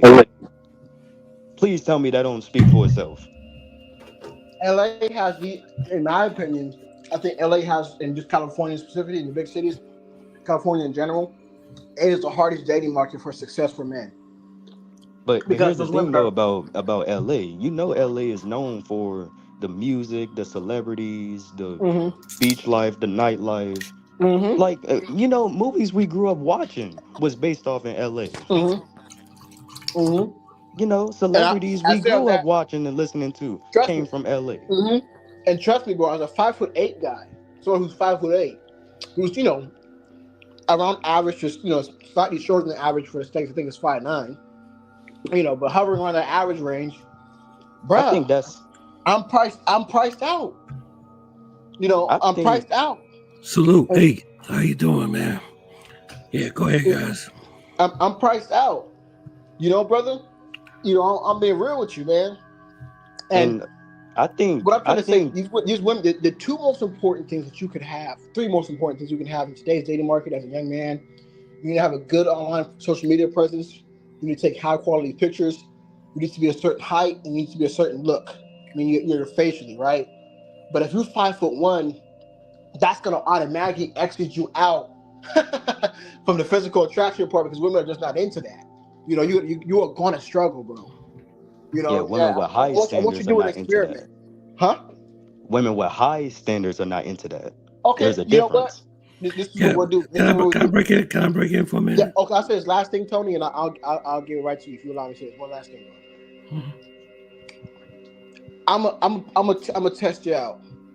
You say that women are high standards with it. Fine, let's prove it. Let's put our mouths where our money is at, right? Let's put our money where our mouth is, right? I'm Okay. gonna put you up to a bet. I want you, if you're confident enough, man, we can bet money on this. What I Nah, want you to do is I want you to approach 10 different women. I we want ain't you to gotta approach do 10 that, man. different. Huh? I said we ain't gotta do that. What you mean you ain't gotta do that? I thought well, hold on. I thought what you mean? You the one claiming that even with the high standards and only certain women are like that. Well, let me prove it to you. Let's make a test. If you just do it. No, man. Let's not. Why You ain't not? gotta. Why not? You see what I'm saying, brother? Is that because if what you were saying was correct, that only certain women are like that and not the majority, then you would take my test up. Let's do an experiment. I'll bet you money, man. You want to bet money on this? Bet money. I'm a man of my word. I'll send you money. I cash app you if you win this bet. Just share Nah, my. You man. want? Keep your money to Okay. yourself, man. Well, I don't want no. so- I don't want no handouts. no handouts. So I'm saying this is a test. If Nah, you pass it, if you do, okay. nah. It's But this is good. my It's cool. point. I'll just say this. This is my point, right? Is that as an average guy in the dating market, the average woman is looking past you. Your contemporary now, with today's standards, is looking past you. That woman who's a 5 like you are is looking past you. She wants a guy who's a 7, 8, 9. She doesn't want an average guy anymore. And the reason why they have these type of options is because they have so many options online with social media. And you have these And men that and these is the main simps. culprit. That is Yes, why they act yes, the way they act. yes. That's and these simps, these men who hit them up and all this and give them options. But at the end of the day, it is what it is. So that's why she can afford to be hyper picky nowadays. Women back in the day in Tony's and Uncle Tony's time, they weren't as picky as they are now. But they're picky now because they have the option to be. And because men are simping and they have so many options now. So that's why I say that, that's why I put you to the test. I said, well, if what you're saying is correct and there's only a certain amount of women, just approach 10 different women. And let's see if you can get any of them on a date. Once you get, first of all, let's see if you can get the number and on Instagram. And then let's see if you could at least set up a date. If you could do those, and how many women you could actually do it with. If you could do that, then man, I'm not even saying you have to make them your girlfriend. I'm not even saying that you have to have sex with them. If you could get at least 2 different women, right? So I'm putting a hand behind my back. If you can get 2 different women to go on a date with you and set up a date within maybe a 2-week period, I'll give you 2 weeks, set it up. Man, and you're able to at least do 2 out of 10. I'll give you What's up, money Hank? for How it. you doing, man? Good. Just I'm wanted sorry, to that's What all is I Jay? wanted to Yeah, say. everybody's Go ahead, having Tony. a conversation here. Go But ahead, Jay. Tony. I'm sorry. let's move like stay here for a minute. Yeah, okay. Can y'all let the OG give y'all some wisdom? Yeah. Hey. Okay. Can you Okay, hear I'm me? gonna tell you this, and this I've been doing this for almost 50 years. Okay. Spit it out, pimp. Okay. I gotta show y'all one of my pen pictures in the back. I'm gonna pull one of them and see y'all can see it. But you know what really attracts women, no matter what the size you are, Marcus? Can I tell you? Mm-hmm. Go on. Yeah. Your confidence. Oh my God. Okay. No, seriously. Because I've seen guys that's your height pull women like freaking crazy. Let me tell you the reason why. The first thing that women look at you, the first thing they look at, you're not going to believe this. They look at your feet, what shoes you wear. No, seriously. Your style. No, just seeing your shoes, they clean. If you are a well-groomed guy, Oh, I get it. It's about that keep, taking wait, care of listen, yourself. hold on. If you keep your appearance up, nice haircut, nails cut, well groomed, smell good. I'm not saying wear cologne, but I'm talking about you dress fresh and you look fresh and you're confident about yourself and you walk with your head up, you will be able to attract any woman that you want. I don't care how small you are. Seriously, I've seen it. Uncle Tone, I hear you. Seen this. I hear you. Do you have any data to support what you're saying, or? I have data because I've seen it. I've lived it. That's my data. In the 8 Mile or in Colombia? No, I'm talking about here in the States. I knew a guy that was 5'2", and he. You mean experience? What you say? You mean all life experience? Yeah, my experience being alive. Yeah. I've been dating. I'm 60 years old. I've been doing this since I was 15, 14. Okay, I've seen a lot. Uncle Tone, I hear what you're saying, but this new generation of women are not like that anymore. Yes, they are. I've seen it. The way that that's you not grew true. up. That's not true. It's always This is What I'm telling you. Listen. What I'm telling you, this is human nature. It's okay. Let me tell you what human nature is. That's First human of all, nature. I'm gonna tell you about because I study this stuff. I don't know people care. I actually study this stuff. I've studied this stuff. No, I lived it. I've lived it. I've studied it. I've breathed it. I've been in this world a lot longer than you have, and I'm telling you what I have saw. Okay. And what I have experienced. I'm telling you. Let me ask you a question. To squash this. Does everybody know the actor Danny DeVito? Everybody knows. I know Tony. I know you know who Danny DeVito is. I'm sure. What's the other guy's name on the panel? Yeah, I know who he is. Yeah. What about Mark? David You know who Danny DeVito is? No. Yeah. Marcus. You know who Danny DeVito is? Hey, y'all volume down. I'm sorry. Can you hear me? I can hear y'all, but y'all volume is down. I'm sorry. I don't know what's going on. Can you hear me? Can you hear me? Yeah, I can hear you. Everybody fine. Oh, okay. Okay. I think it's mine. Okay. Oh crap. All right, go ahead, Smooth Life. Go ahead. Okay. My what I'm saying is this. Could Danny DeVito, looking the way that he looks, his height, his disabilities, do you think that if Danny DeVito went up to an average, and Danny DeVito wasn't Danny DeVito, right? He wasn't rich. He wasn't a celebrity. He's just a regular old Joe. Did you hear what you just said? If he wasn't rich or something like that. You see? No, but hold on. But Marcus, that's my point. The average guy is not going to be rich. And please trust me. You don't want to be a guy who's used for his wallet because you have fat pockets. You want a girl who's into you sexually, right? Not somebody who's into your money. So yeah, but my point that's the thing stands. when you rich though. When you rich though and you're a celebrity, money makes the women come. But is that what you really want to be known for? A guy who's used as a wallet? A woman doesn't really like you. If you didn't have that money, she wouldn't be with you. Is that what you really want? Love? Is that really love at that point? You know what that means, right? Just being used as a wallet? Exactly. Digger. Attracting gold diggers? Is that what you want? No, ye. That's nothing that I want. I'm sure that's nothing that no man on this panel, Tone, doesn't want. The other brother on this panel doesn't want. I would hate to be a sugar pop all the time. It didn't feel good. So with that being said, if Danny DeVito wasn't who he wasn't rich, he wasn't famous. If he were to approach a woman on the street, let's say he's as confident as the day is long. He is just confident. He got good jokes. He's charismatic. Do you guys think that he's going to be able to pull that woman and go on a date, have sex, and eventually even to a relationship? Let me tell you this again. I'm going to tell you this again.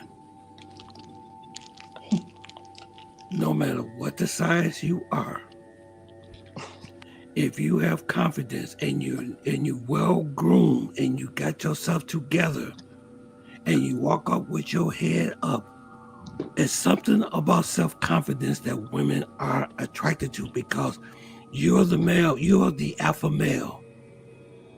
It's like an instinct thing. It's like, listen, it's like an instinct thing. It's like a primal thing that they are attracted to. Yes, guys as small as Dan DeVito, okay, that look like him. If Dan DeVito got his hair together, wearing nice clothes that fit him good, and he's neat and clean, got his car wiped and clean. If he feels like $1 million, women gonna treat you like you're $1 million. I would like to. Wait, listen to me.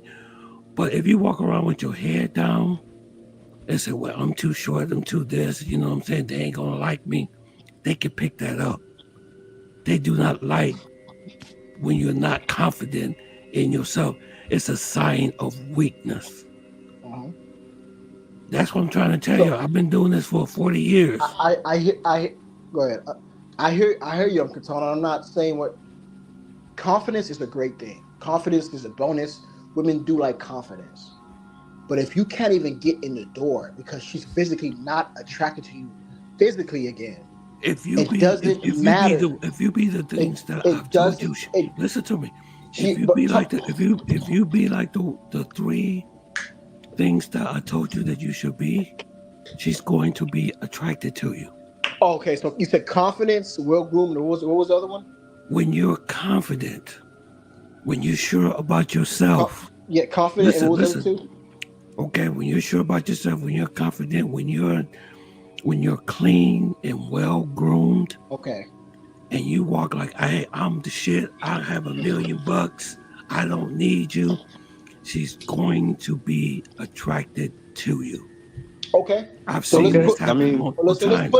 I knew this guy that was so short that he pulled more women than me, you, and all of us all put together. Was he smaller than me? Yeah. But doesn't it depend on the environment too? No. No. Sorry, what's your name, brother, on the panel? I'm sorry, I know I've been on the panel with you. I apologize. What was your name? G. Quay. G. Quay. Okay, G. Quay. Okay, I just want to make sure I know your name, so I don't want to, But Tony, Uncle Tone, and this is what the problem is with our older generation is, you guys are stuck on this old way of thinking. No, it has nothing to do with old generation. No, you're not. But it's true. But no, move like what you're doing. No, move like what you're doing. What you are doing is you using your experience. No, and what you experience, Tony, and you blame it on. I'm telling you from experience, but, dude. Tone, but you cut. Okay, you cut in what I was saying. But okay, go ahead. No, I'm trying to tell you. It doesn't take all that. It doesn't. If you do the things I tell you to do, you're going to pick up girls. Okay. If confidence, hold on. But do some prefer taller men? Yes. I'm not going to say every single girl that you meet that she's going to be attracted to you. No. Okay. But can you but the height, but Marcus, the height that you are, and what you have, yes, you can pick up females, but it all depends. Let me tell you something. May I respond? Wait a minute, listen. I've heard of rich guys that women found repulsive, wouldn't talk to them, wouldn't have nothing to do with them, and they couldn't even pull women. You know why? For number one, they may be rich, but they have no self-confidence and they have no swag. Okay. But here's the thing. Okay. Go ahead, Quaid. I would definitely want to respond to what he said. Go ahead, Quaid. Go ahead, Marcus. No, it was Quaid. Me or Quaid? It was Quaid. Oh, Quaid. Go ahead, Quaid. Go ahead. Okay, well, I guess he's not here. So, Uncle Tom. Oh, I'm sorry. Okay. I didn't realize you were talking to me. I'm thinking about another thing. Yeah, well, I was trying to say that maybe sometimes it depends on like the environment you're going to, like he's trying to say. Like if you go into like today's nightclubs, it's all sectioned off and they're all programmed to want superficial things. That's what he's trying to say. I'll admit confidence in dressing nice does help big time. It really does. Big time. But the thing I think he's trying to say is, sometimes it could be the environment and stuff. Like I'm saying, nightclubs are just, that environment's not good. It's very superficial there. And I'm not necessarily a young dude, so why would I want to go to a nightclub? So it's a different crowd and stuff. That's all I'm trying to say. Okay. But in other environments, like meetup mixers, and with meetup mixers, you know, it had a variety of types of ladies. Some wouldn't talk to me, but some would actually give me the time of day for a conversation for later. So that's all I'm trying to say. But yeah, I'm an average height dude, but at least I could at least get some dates and some decent looking ladies. And that's the big thing. You don't want to just say I could pull any woman. You want a decent looking lady. That's what most of us want. Someone attractive. But hold on, can I say something? Personality as well. An open personality. Can I say something? Tone, Yeah. I would like to respond to I what knew you a guy. I knew a guy. I've seen this with my own eyes. I knew a guy. Okay, they used to dress good, look good, kept his hair nice, and he had swag and he had game. Guess what? He was so confident on himself. He had women buying him stuff. He was driving other women's cars. I've seen this. And he wasn't rich. But guess what? If you looked at him, the way how he kept himself, the way how his approach, you know, the way how he walked, the way how what he wore, women were crazy about him. And he wasn't no 6 feet tall. He wasn't nobody like that. It's all have to do with your game. So if you got game, so can I go ahead. I've been waiting. Uncle Tone, I hear what you're saying. It sounds nice. It sounds beautiful. It sounds great, right? It's self-confidence, being self-assured, going up to women and grabbing your balls and just doing it, right? Being masculine, taking leadership. All that sounds wonderful, and I'm all for that. I'll never say that you shouldn't try to at least talk to women and give it a shot. I'm all for that.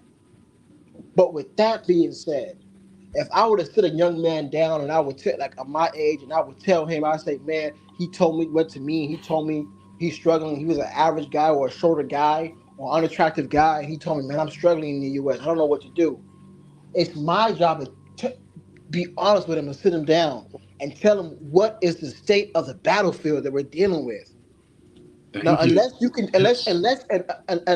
could prove to me with some type of data, some type of stats to back your claim up. I'm giving you facts, dude. I'm giving you. No. Not what you're giving us is personal anecdotal experience. You're not actually giving us anything to back your claims up. I think it's okay. It's just like, for example, you got people like I just told you just a few minutes ago.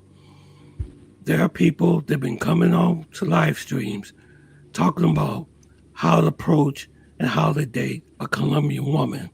But you never been fucking Medellin, you never been in Colombia before. You never even date a woman. How can you give me advice if you never even been down to the damn country? That's what I'm talking. I've been to the country multiple times. I dated the women multiple times. You seen his videos, man. You see my videos. Yeah. So I'm telling you from experience. When you go down there, this is what you're going to get. Okay? I'm 60 years old. I've been dating since I was fucking 13 years old, dude. Oh, crap. Excuse my language. 13. Mad at me. No, but I understand what you I understand about the game today. I know how different it is. It's so different. You can't compare apples to oranges. I'm not comparing. That's disingenuous. Those women are not the way that they are that they were back in your generation, Uncle Tone. They're not. You gotta start living in reality. I live in reality. Because these women have to pick up I can prove it to you. You know what? I'm not all talk, and I'm gonna prove it to you. I want to say this one thing too. I've been on this earth for 25 years. On this earth for 25 years, I have experience as well. You're not the only person that's experienced up here. And with that being said, I'm saying I'm not saying I'm the only person. Yeah, I know. But what I'm saying is I can also prove to you. What I'm trying to tell Marcus, and what I'm trying to tell you, and what I'm trying to tell everybody else, is that if you have these 4 elements that I said, but you could do what you want to do. You could go ahead and go what you know, like this is the days, that's how people date. Okay. But I'm just trying to tell you, the 4 elements that get you through the door. And like I said, I do understand what listen to. I do understand what you're saying. Everybody's different. I'm not going to say you're going to walk into a club or walk into a grocery store or anything, and women that's going to fall all over. Yeah, I understand how vain women are today. I agree with you. They are. But I also know the ones that's not and what they are attracted to. And see, let me tell you another thing too. Okay, let me tell you this, brother. And I'm not disagreeing with you saying. Mm-hmm.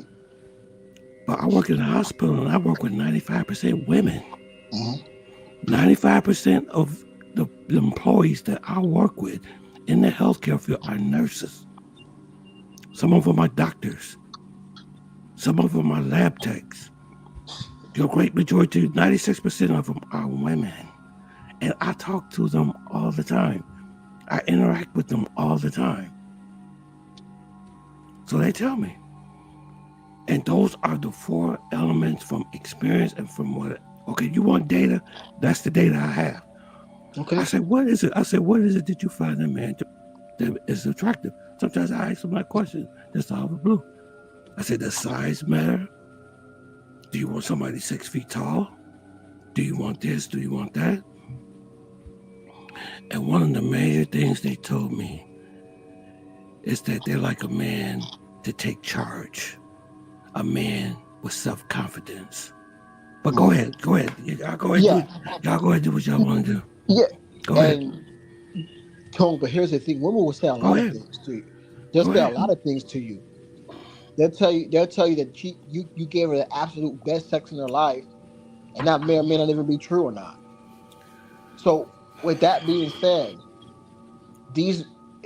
I'm going to put this, because I understand your mindset. I understand that mindset, because I had that mindset too, where it was like, you know what, we be funny, charismatic, charming, confident, and I can get almost anyone I want, but that's not simply the case.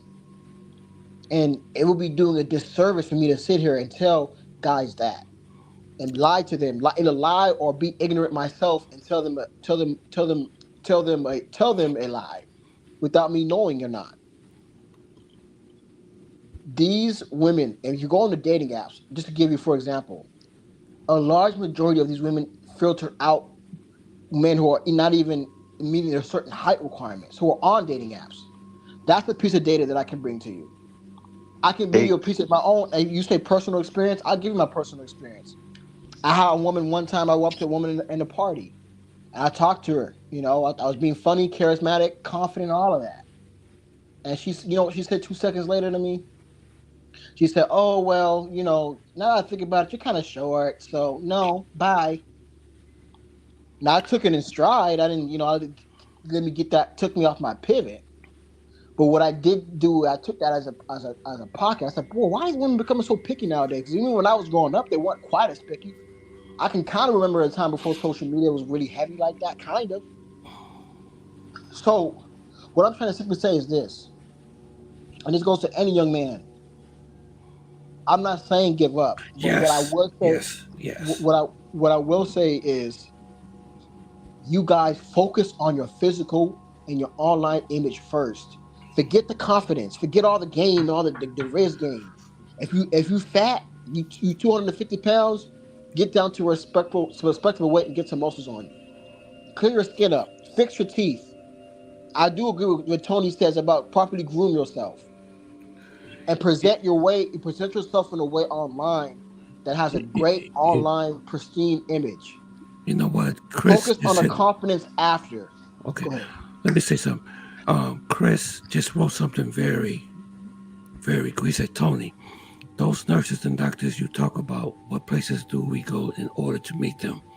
High-end restaurants, salsa classes, church. I understand you know what I'm trying to say, you smooth. Like, I do understand how cruel the dating apps and stuff of some of these women are. You're right. I understand that. I had them to do the same thing to me. I had a woman to tell me that, oh, wow, what's your height? I said, I'm 5'10", 10 and a half, maybe 5'11". She said, oh, well, I only date men of 6 feet. Okay, bye. See ya. But the worst place really to meet women is dating apps. Okay, for number one, I wouldn't want to meet no woman on the dating app because she's probably a reject anyway. Yep. The thing is, The best place really to meet a girl, and he just named it right here. And I don't know, it had to be high-end restaurant, but it could be a restaurant, it could be salsa classes, like I said, church, or organizations and things like that.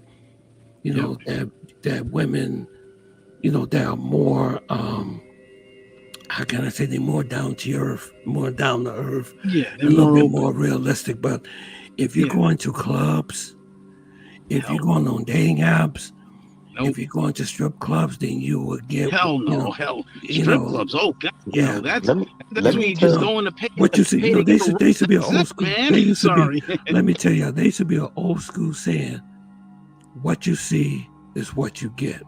I remember somebody told me that. But yeah, Smooth, I do agree with you. Yeah, the women are vain today. There are. And matter of fact, when I was in Colombia, I asked. I said, "Why are some good places you can meet some really good women?"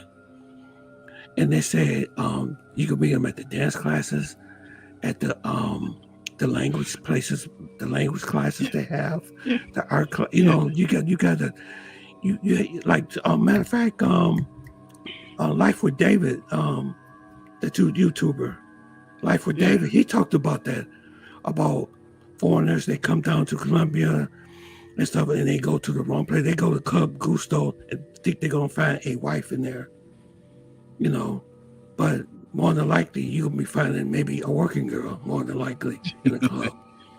yeah, well, all that proposing going on, man. Another thing you have to do is pray and ask God. Say, God, this is the type of woman I want. You know what I'm saying? Because He said He will give you the desires of your heart. And so a lot of times it'd be us. I'm gonna be honest with y'all. This is why I do these lives, because I am my own worst enemy. I am. I should be much further ahead than where I am right now. You know what I'm saying? But I didn't listen. I didn't. So that's why I tell y'all this, because like Smooth Life, you're young. You're in your 20s. J.A., you in your 20s too, right? You're a young guy. All you guys are young. You know? Marcus, you're young too. So I try to give you guys good advice, you know, but Smooth Life, I'm not dissing you or anything like that, that you're wrong what you're saying.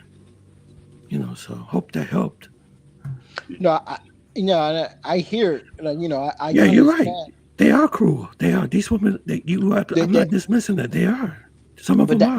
They are, but the reason why they're so picky nowadays is because social media. Yeah, you're right. You're right. That's caused a lot of damage. It has warped it a lot. That's the main culprit more than anything else. Is internet dating, Tinder, Facebook dating, Instagram. I'm not even on that DMs, anymore. I know you're not. I know you're not. I'm just saying that is the main culprit because they have so many options. They can afford to be picky. Back in the day, growing up in your time, Tony, a lot of times women just all they had access to was men in their area. Men, either they got hooked up by a family member and or that man had the balls to approach her and talk to her. It was in her immediate area. It wasn't, but now during those days there was no social media. There was no social media. But nowadays a woman could get flied out, or a guy willing to send her money, or she could have guys who are hyper attractive in the face, tall, good looking, jawline, muscles, all that. And he can hit her up, and they would have never met. They would have never met growing up in your time, Tony. They would have never met. But because they're on social media now, they can meet. He can fly her out. He can take her out to nice dinner dates. You got guys willing to fly women across the country. They're willing to fly women across the world. If she's attractive enough and he got enough bread, it's a different beast. Is what I'm trying to say to you guys. It's not. Don't fall into the trap of just be confident. Because I know what I'm saying. I know exactly what you're saying. I was also hearing another thing. Yeah, I was also hearing another YouTuber. He was talking also about, you know, dating in South Florida, how it's bad there, and it was more on the racial side as well. as Hey, you're Jay. not the option if you're a black man as well. In America though. Hey, Jay. That's Yeah. Florida, man. That's Florida, man. Do Yeah, you that's know what what I'm to saying. expect Just when you're in Florida, but Florida? huh? I said, do you know what to expect when you're in Florida? I said the same thing to Smooth Life. These places are Yeah. hot spots. Yeah, These I've places never. are hot spots. Yeah, I've never been to Yeah. Florida, so I don't know about the racial component there. I can assume. I don't know about it. But what I'm getting back to what I say, and I'll pass the mic. What I'm trying to say to you, Marcus, is that, brother, travel. If you want to date, you will have more success overseas compared to America. You will have more success. That's what I'm trying to. That's what I was trying to get to you before me and Uncle Tone kind of went at it. But No, we yeah, didn't go at it, man. Come on now. Come on, bro. We didn't go at it. I'm just trying to, like I said, I understand what you're saying. I know what you mean, but I'm just telling you, if y'all have those four elements, like I said, you'd be unstoppable. but That's all I'm don't. saying. Hey, Tone. Okay, here's what I'll say. You know what? Mm-hmm. Since you say it's about confidence and being well groomed and stuff like that and self assurance, how Mm-hmm. about we just do a live stream of you cold approaching women and doing that same strategy, and I'll cash app you. I say just approach 10 different women. I offer you the challenge.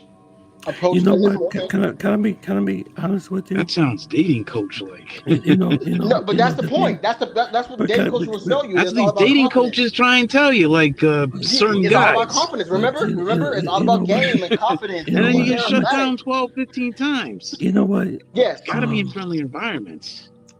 If you listen, Tony can pick the environment. Uncle Tony, you pick whatever environment you want. What you want to do? listen to what I'm saying. Listen to what I'm saying, Okay. guys. Most people that I have talked to, that found the person for them, that are in a marriage right now. Okay.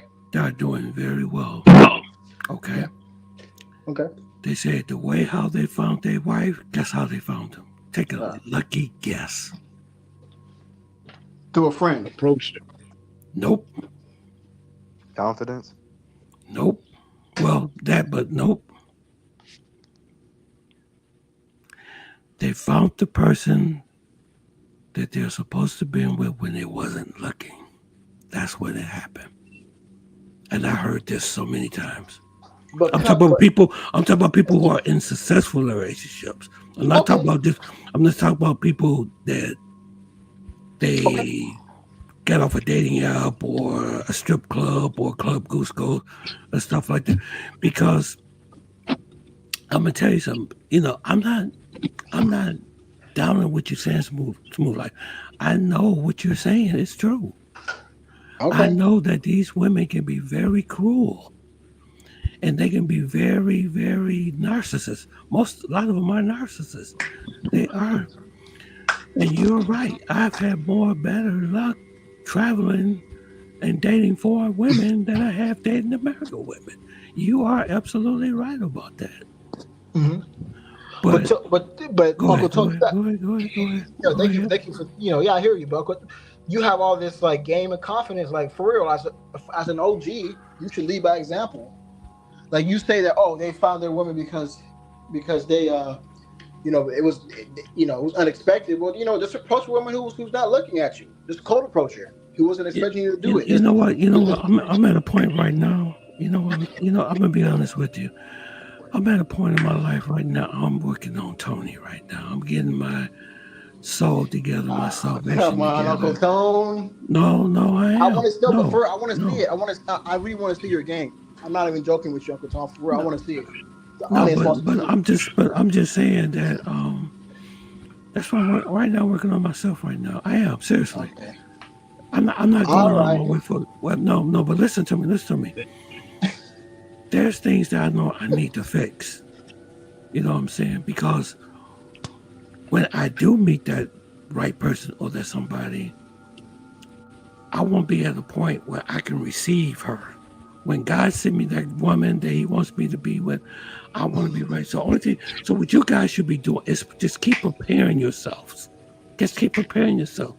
Like what you do on Smooth Life, You say you're getting your channel together. You get ready to move to the Philippines. You putting things. You putting this together.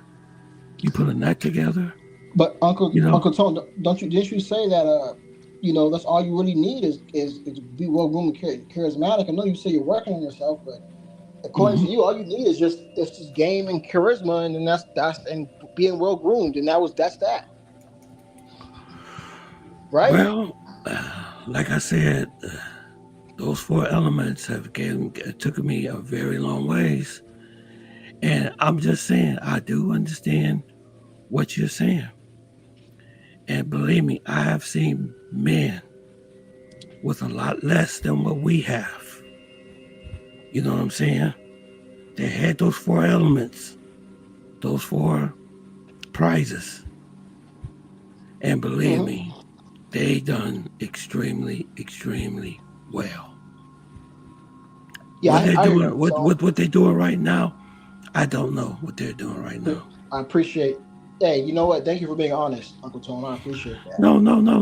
But you're telling the truth. These women are very, they're very they're cruel and they're selfish, and they if you're not 6 feet tall, they won't have no.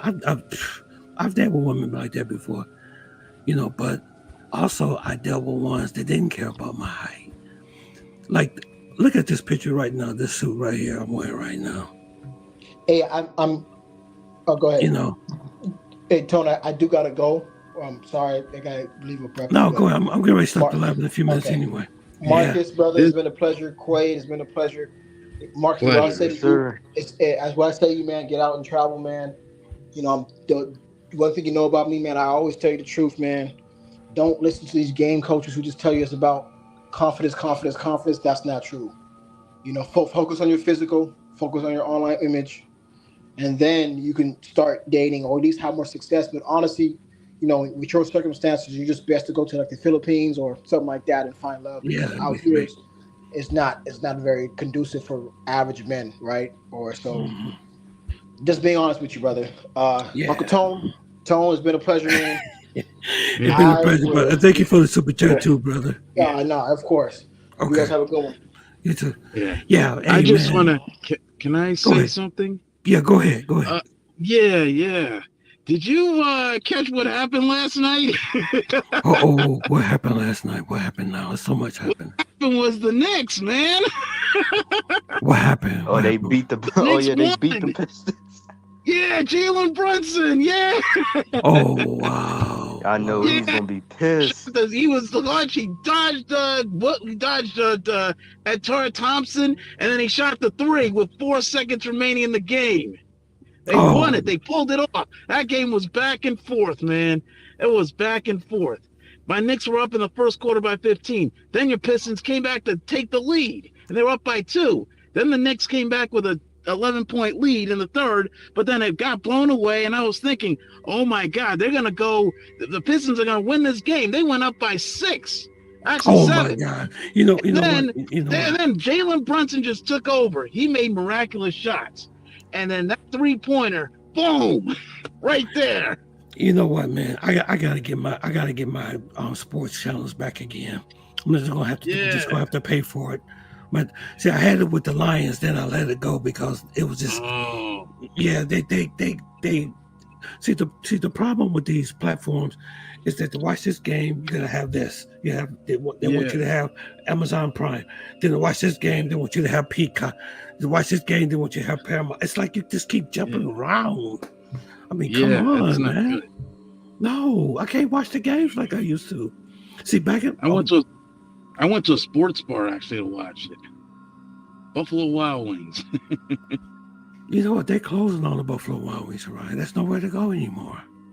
Wow. They're shutting. They still have them in the New York area. They're shutting things down here in Detroit, man. Damn. It's like it's getting really bad. It's really bad. Damn. And the clubs and the bars are so dangerous. People get shot, and that's why I don't go anywhere. But back in bars. But see, back in the day, you had ABC, NBC, CBS. If you had those 3 channels, you could be able to watch the playoffs, the championships. But they don't do it like that anymore. you have to pay for everything. When I was following the Lions to the playoffs, I had to keep changing everything because I thought because I'll go back and I watch. Okay, they do game one, then they do this one, then they play this team and everything. Then I say, damn, can I watch it on this same platform? No, you only can watch it on Peacock. So I had to close that platform and go on Peacock, which is NBC. And then I had that streaming service, and then I watched the game, from that. Then they tell you that the next game came up. No, you gotta have Amazon Prime to be able to. It's just too much. It's just too much. Yeah. So I miss everything. I miss everything. That's why I went to boot. Yeah.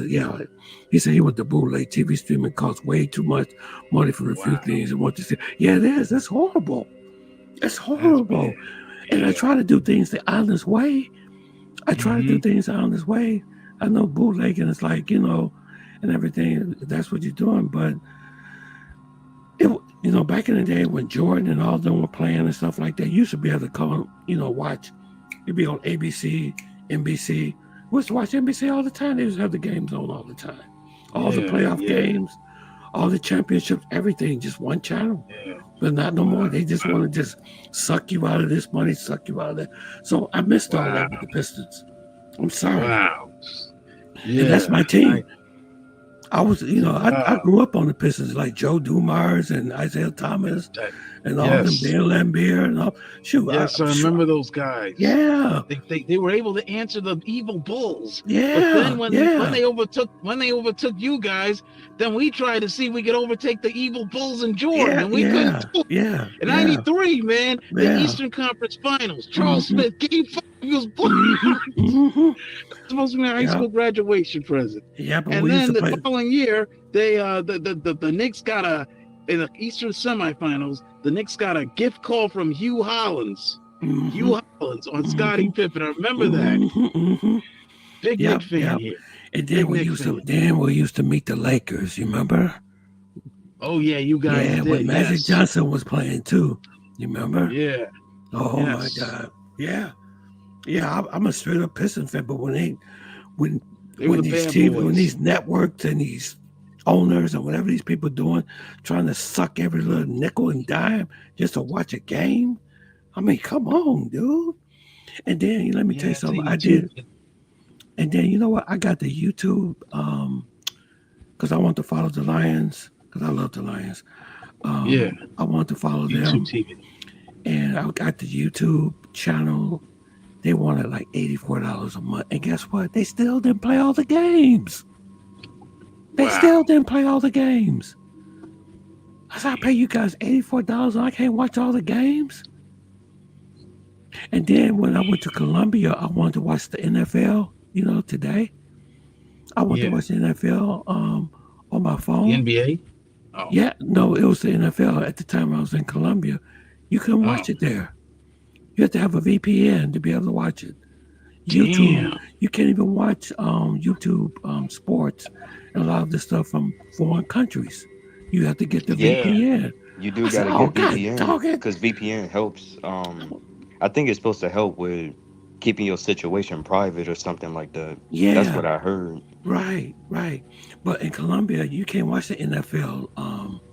Like Sunday, I was in my room. I called downstairs. I said, I want to watch some football. And, and you got to go to sports bars. I see. When I was in Cartagena, I went to the spot called Vibes in Boca Grande section, and I saw when I was there, I saw the Giants play the Seattle Seahawks, who I also call the Seattle Seagulls. I call them Seagulls. And then unfortunately, that was when Brian Dable's in his first year as the head coach of the Giants, and they had Saquon on the Giants. And they were starting to do good with Daniel Jones, and they had a good playoff run. They went to the playoffs that year, but they lost to the Seahawks. Yeah. Well, sometimes you be like in your room, and you be, you may have a girl coming over later or something. You don't want to leave. I mean, you want to chill with her, watch watch the football. You know what I'm saying? You be in a little chill moment. But one thing was this: when I was over at Hotel Barlovento in Cartagena, I was able to, at the time I got the subscription to the NFL, and that day they had the early morning game. It was the Sunday morning game, and as they had a team playing in London, I was able to catch the Denver Broncos play the Jacksonville Jaguars. So I was able to watch it on my phone. Right. I wasn't able to do nothing because at first I said, well, maybe I should sign up for a VPN, you know what I'm saying, so I could watch the game. You know, I just said, I said, wait a minute, I'm paying almost $80 a month for YouTube. Wow. And I wasn't able to pull up the games on YouTube Sports. They saying that we're not able to stream from your location, something like that. So then I called downstairs to the front desk. I said, can I watch the NFL on these TVs up here in my room? Everything was in, everything was in Spanish. Everything. Everything. I was mad. So I got mad at YouTube. I said, you know what? Just cancel it. I just said, forget it. Just cancel it, you know. And then last year when I wanted to watch the playoffs, I went through the same thing. My bootleg works well. Yeah, see, I brought my Colombian friend to my apartment back in January. He watched the NFC Championship game together. I played to a house football. Yeah, that's what I'm talking. See, Chris knows what I'm talking about. Yeah, Chris, that's what I wanted to do. Because a lot of Colombian women, they do understand football, but they don't understand football, American football. You know what I'm saying? But remember that soccer. That's soccer. Yeah, they into the soccer. Matter of fact, me and a girl in Barranquilla, we went to go see the I think it was Argentina against Colombia. Oh my God. Those Colombians were going crazy. They love football. They love, which is soccer to us, but they that was amazing. There was Copa America, and I'm in an area where I went to actually a nightclub near the airport, near Newark Airport, and they had the game with Colombia on, and they had a lot of people with Colombian jerseys on. Yes. And they had all the flag and everything else, and I'm like, wow, they really are into it. Yeah, they into it, man. They were. I mean, the bar that me and the girl went to watch the Argentina and Colombia, I mean, it was packed. It was packed. Then each time the Colombians make a goalie, oh my God, they were just going insane. The girls be jumping all over me and stuff like that, you know. Yeah, matter of fact, I wore my Colombian jersey too when I was there. Matter of fact, that picture, let me see. Let me show y'all this photo I took when me and her went to the game together. Let me see if I can find it for y'all. Just 1 second. Let me see if I can find that photo. Where is that photo? Every time I need to find a photo, I can't find it. Let's see. Yeah, this is it right here. This is the famous photo right here. Yeah. Yes. Yeah, yes. Oh, that's Miss G again. Yeah. But who was at the game right there? That was us at the game. At the Argentina and the Colombian game, you know. And the people was giving while I was wearing my shirt, everybody was giving me high fives and stuff. The Colombians were giving me high fives. Let's see. It was San Benito Medellin doing the Colombia versus Argentina. Yeah, Copa America final. It was packed. Yeah, it was packed. Like sardines. Yep, it was parked downtown San Benito in the streets. They had huge screen TVs. Yep. I know exactly what he was talking about. Yeah, but I was in Barranquilla at that time. I wasn't in Medellin. Yeah, that was a sad night. Yeah, because I think the Colombians, they lost the game. I think they lost against Argentina. Yeah. So, well, guys, I'm getting ready to end this live, man. It was so good chopping it up with y'all, man. That was good. Yeah, it was so good chopping it up with you guys, man. But you know what? Hey, when you say Colombian scary, it's very scary. It is scary. It's real scary now. But here's the thing, though. It's dangerous everywhere you go. But it's really dangerous, Donna, because you got the cartels and the ELN just combined their forces to fight the government. Yeah. You know, There's I don't know. one thing I wanted to say. Sorry, go ahead. Yeah. I just played the video probably before you got here. You probably have to go back and watch it. But a guy named Carlos, he's a tour guide down there, and he has a YouTube channel. And he was just saying that police stations, government buildings, all those places are targets. And even just being around police officers, you may be a target. Because a lot of them have been unalive too, you know. So there's something going on down there that if you do go down there, just make sure you be aware of your surroundings.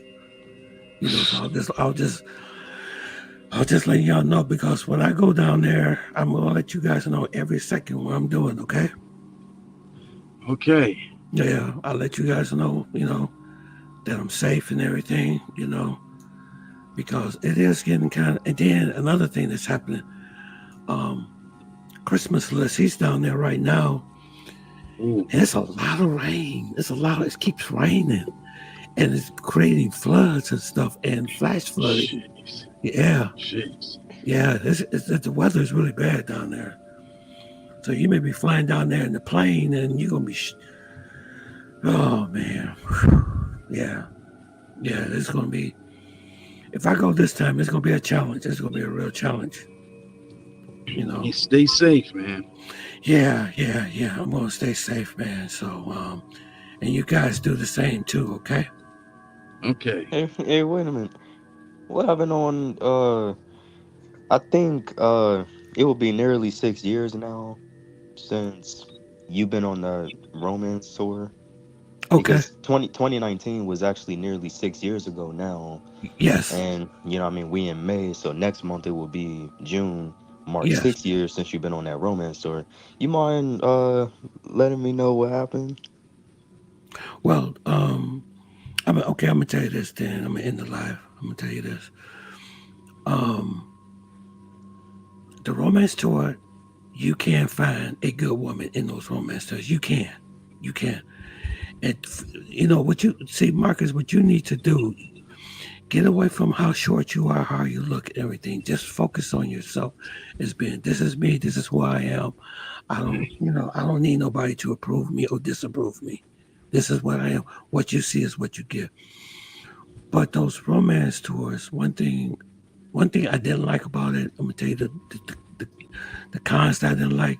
The guy that owned that specifically romance tour, excuse my language, my sister or anybody that's listening to it, he was an asshole. Okay, he was. And why? What did he do?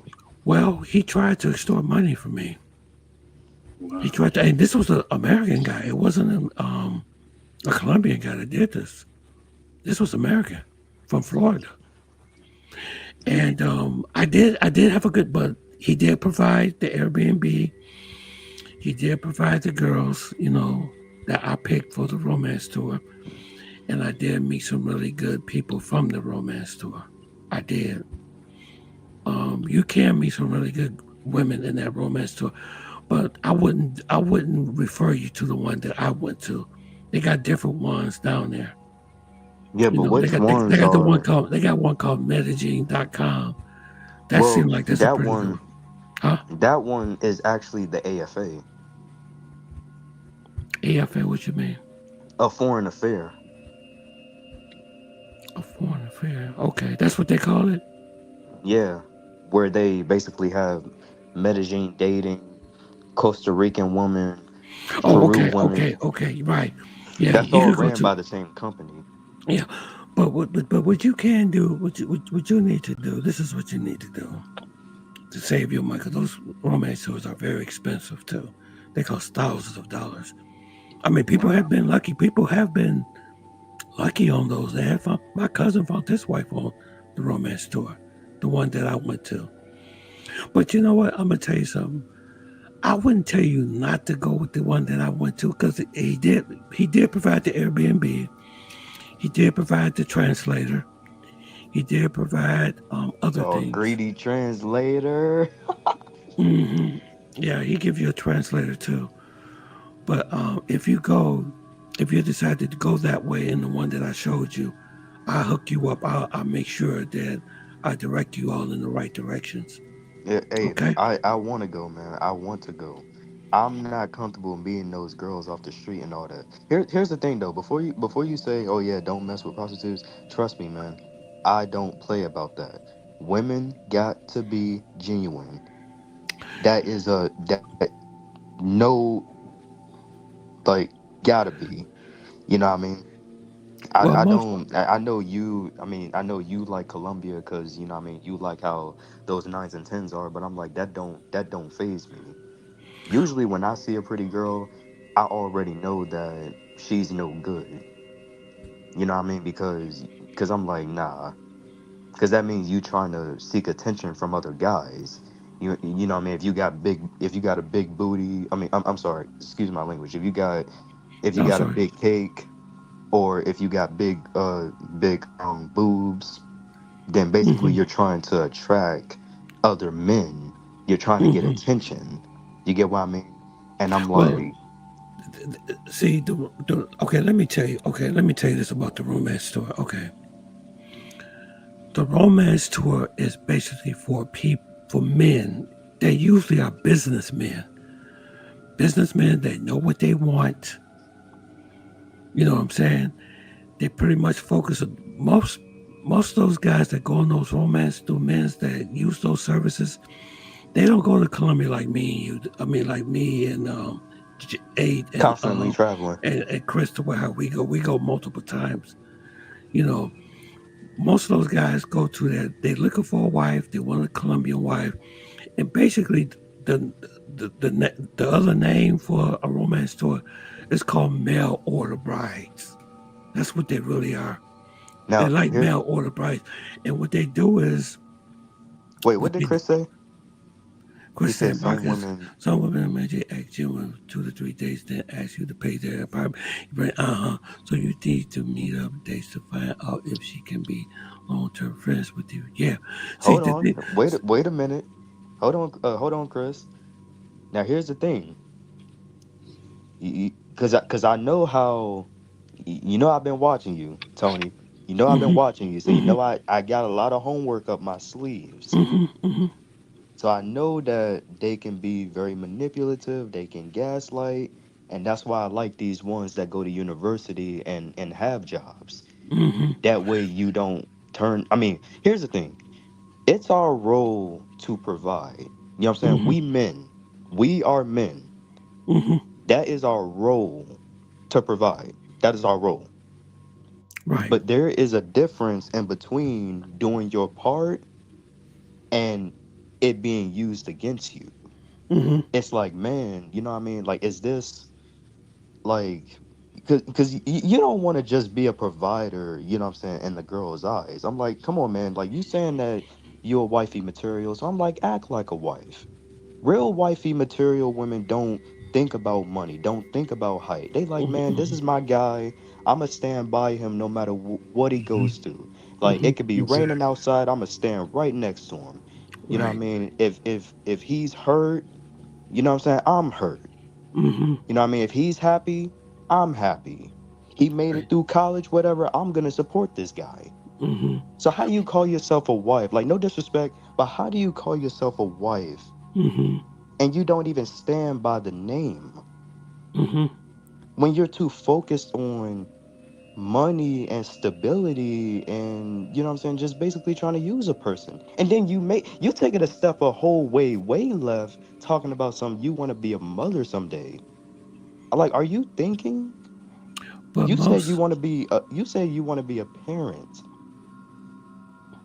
okay, let me tell you this. Let me tell you this. Okay. Now, if you go, okay, there's a difference between the romance tour and the difference between the romance tour is specifically for mail order brides that you go when you go to the romance tour, you're gonna pick a woman and say, this is a woman I want to marry. I want to bring her back to the U.S. That's what romance tour usually is. Okay. Yeah, but hold Now, on, Tony. okay, Remember, I know this is a little bit of a fast paced thing because it's speed dating, and I know you get 7 days to about 10 days at most. But remember though, I'm like, hey, you know what I mean? I might have, yeah, I'm like, hey, you might, you know what I mean, can pick your person or your people, but I still want to take it slow. You yeah, can't. right. That's what I'm saying. That's why I just Because wanted I to finish what I remember was gonna remember say. what you said, you know what I Yeah, mean, in your videos. I mean, yeah, this is me in general, but I'm just saying what you said. You said, hey, right. you gotta take it slow. You gotta take it slow. You can't just know somebody in only 7 days. Absolutely. So if you okay, let me put it like this, Marcus. If you want to date a woman and have a relationship with a Colombian female, if that's what you want, you have to move down there. You have to move there. The best example I can tell you is Life with David. He's a good example because he lives there. HQ, Kari HQ, I had him on my channel before I interviewed him. He lives there. But if you're going down there for 7 days, now wait a minute though, but the romance tour cuts through all of that and you just go right, you zero in to the woman. Because my cousin did it. He did it. He didn't live in Colombia. He went to the romance tour. He looked through the catalog. He looked through, the one that he wanted to date. Then he narrowed it down from maybe 10 girls to one girl. Then next thing you know, when he left, he said, "This is what I want to be with, and I'm gonna pay for her." It's called the fiance visa. You apply for her fiance visa for her to come. She spend you have 90 days, just like that show 90-Day Fiance. She comes here, you have to marry her within 90 days. You marry her in 90 days, she become your wife. That's what the romance tour is for. Specifically just for that. The romance tour is really not just for just dating. Yeah, it's for dating, but it's for dating businessmen who want a wife. It's like you going, like you actually purchasing a wife. You like yeah, I'm looking through this magazine. I see this one. I see this one. I see the girl that's 25, 30, 40. I'll pick this girl to be my wife. Then once you pick her, you bring her over here. But now if you're going there for strictly like a relationship other than a romance tour of dating a Colombian female, then you have to live there. You have to be there for maybe for years before you probably would maybe meet someone that's to your liking, the different way of having a relationship. But if you don't live there, don't even try to have a relationship with nobody because it's not going to work. You'll be wasting your time. You'll be wasting your time. And it will be miserable for you. I won't want you to go. I tried it before, trust me. That comes from experience. I tried it before and I was miserable. I was very miserable. Yep. Yeah. So I gotta run. I'm sorry? Yeah, I gotta run actually. Yeah, Yeah, sorry. No. You said you gotta go? Yeah, I gotta go. Yeah. Me too. We're going to end this live. Well, I hope I was able to help you some more, Marcus. Just just keep doing what you're doing, Marcus, and just take it slow, okay? You still there, Marcus? Yeah, I think Marcus is gone. Hey, okay. Yeah, hey, it was good hollering at you, brother, man. Like you said, Colombia is scary. It's scary. It is scary. You're right. Yeah. I also made a joke during the Copa America when I was driving through a town called Elizabeth, and they had Colombian flags, and I said, "I see scary flags." Yeah. That thing with the thing that they're doing with the NLN and the Gulf Clan, this war that's going on down there. That's kind of scary there. So because you never know when violence goes. You may be at a restaurant or you could be anywhere, anything, and just jump off. You know what I'm saying? Yeah. So that's why they tell you to be aware of your surroundings. So Yeah. Okay. All right, brothers. I'm ready. Thank you for all of you all Yeah, for the thank super you. chats. Thank you all for the super Yes. chats. Thank you, Smooth Life, for the super chat. There was some other Steve Stan. Thank you for the super chat. Let me see, some other people gave me a super chat. I really appreciate it. Thank you guys very much. And yeah, I'll be in church. I'll see you next week. And you have a blessed day, okay? Have a blessed evening. Thank you. Okay, y'all have a good day. I love everyone, last one of y'all. Y'all take care. Peace. Take peace. Okay.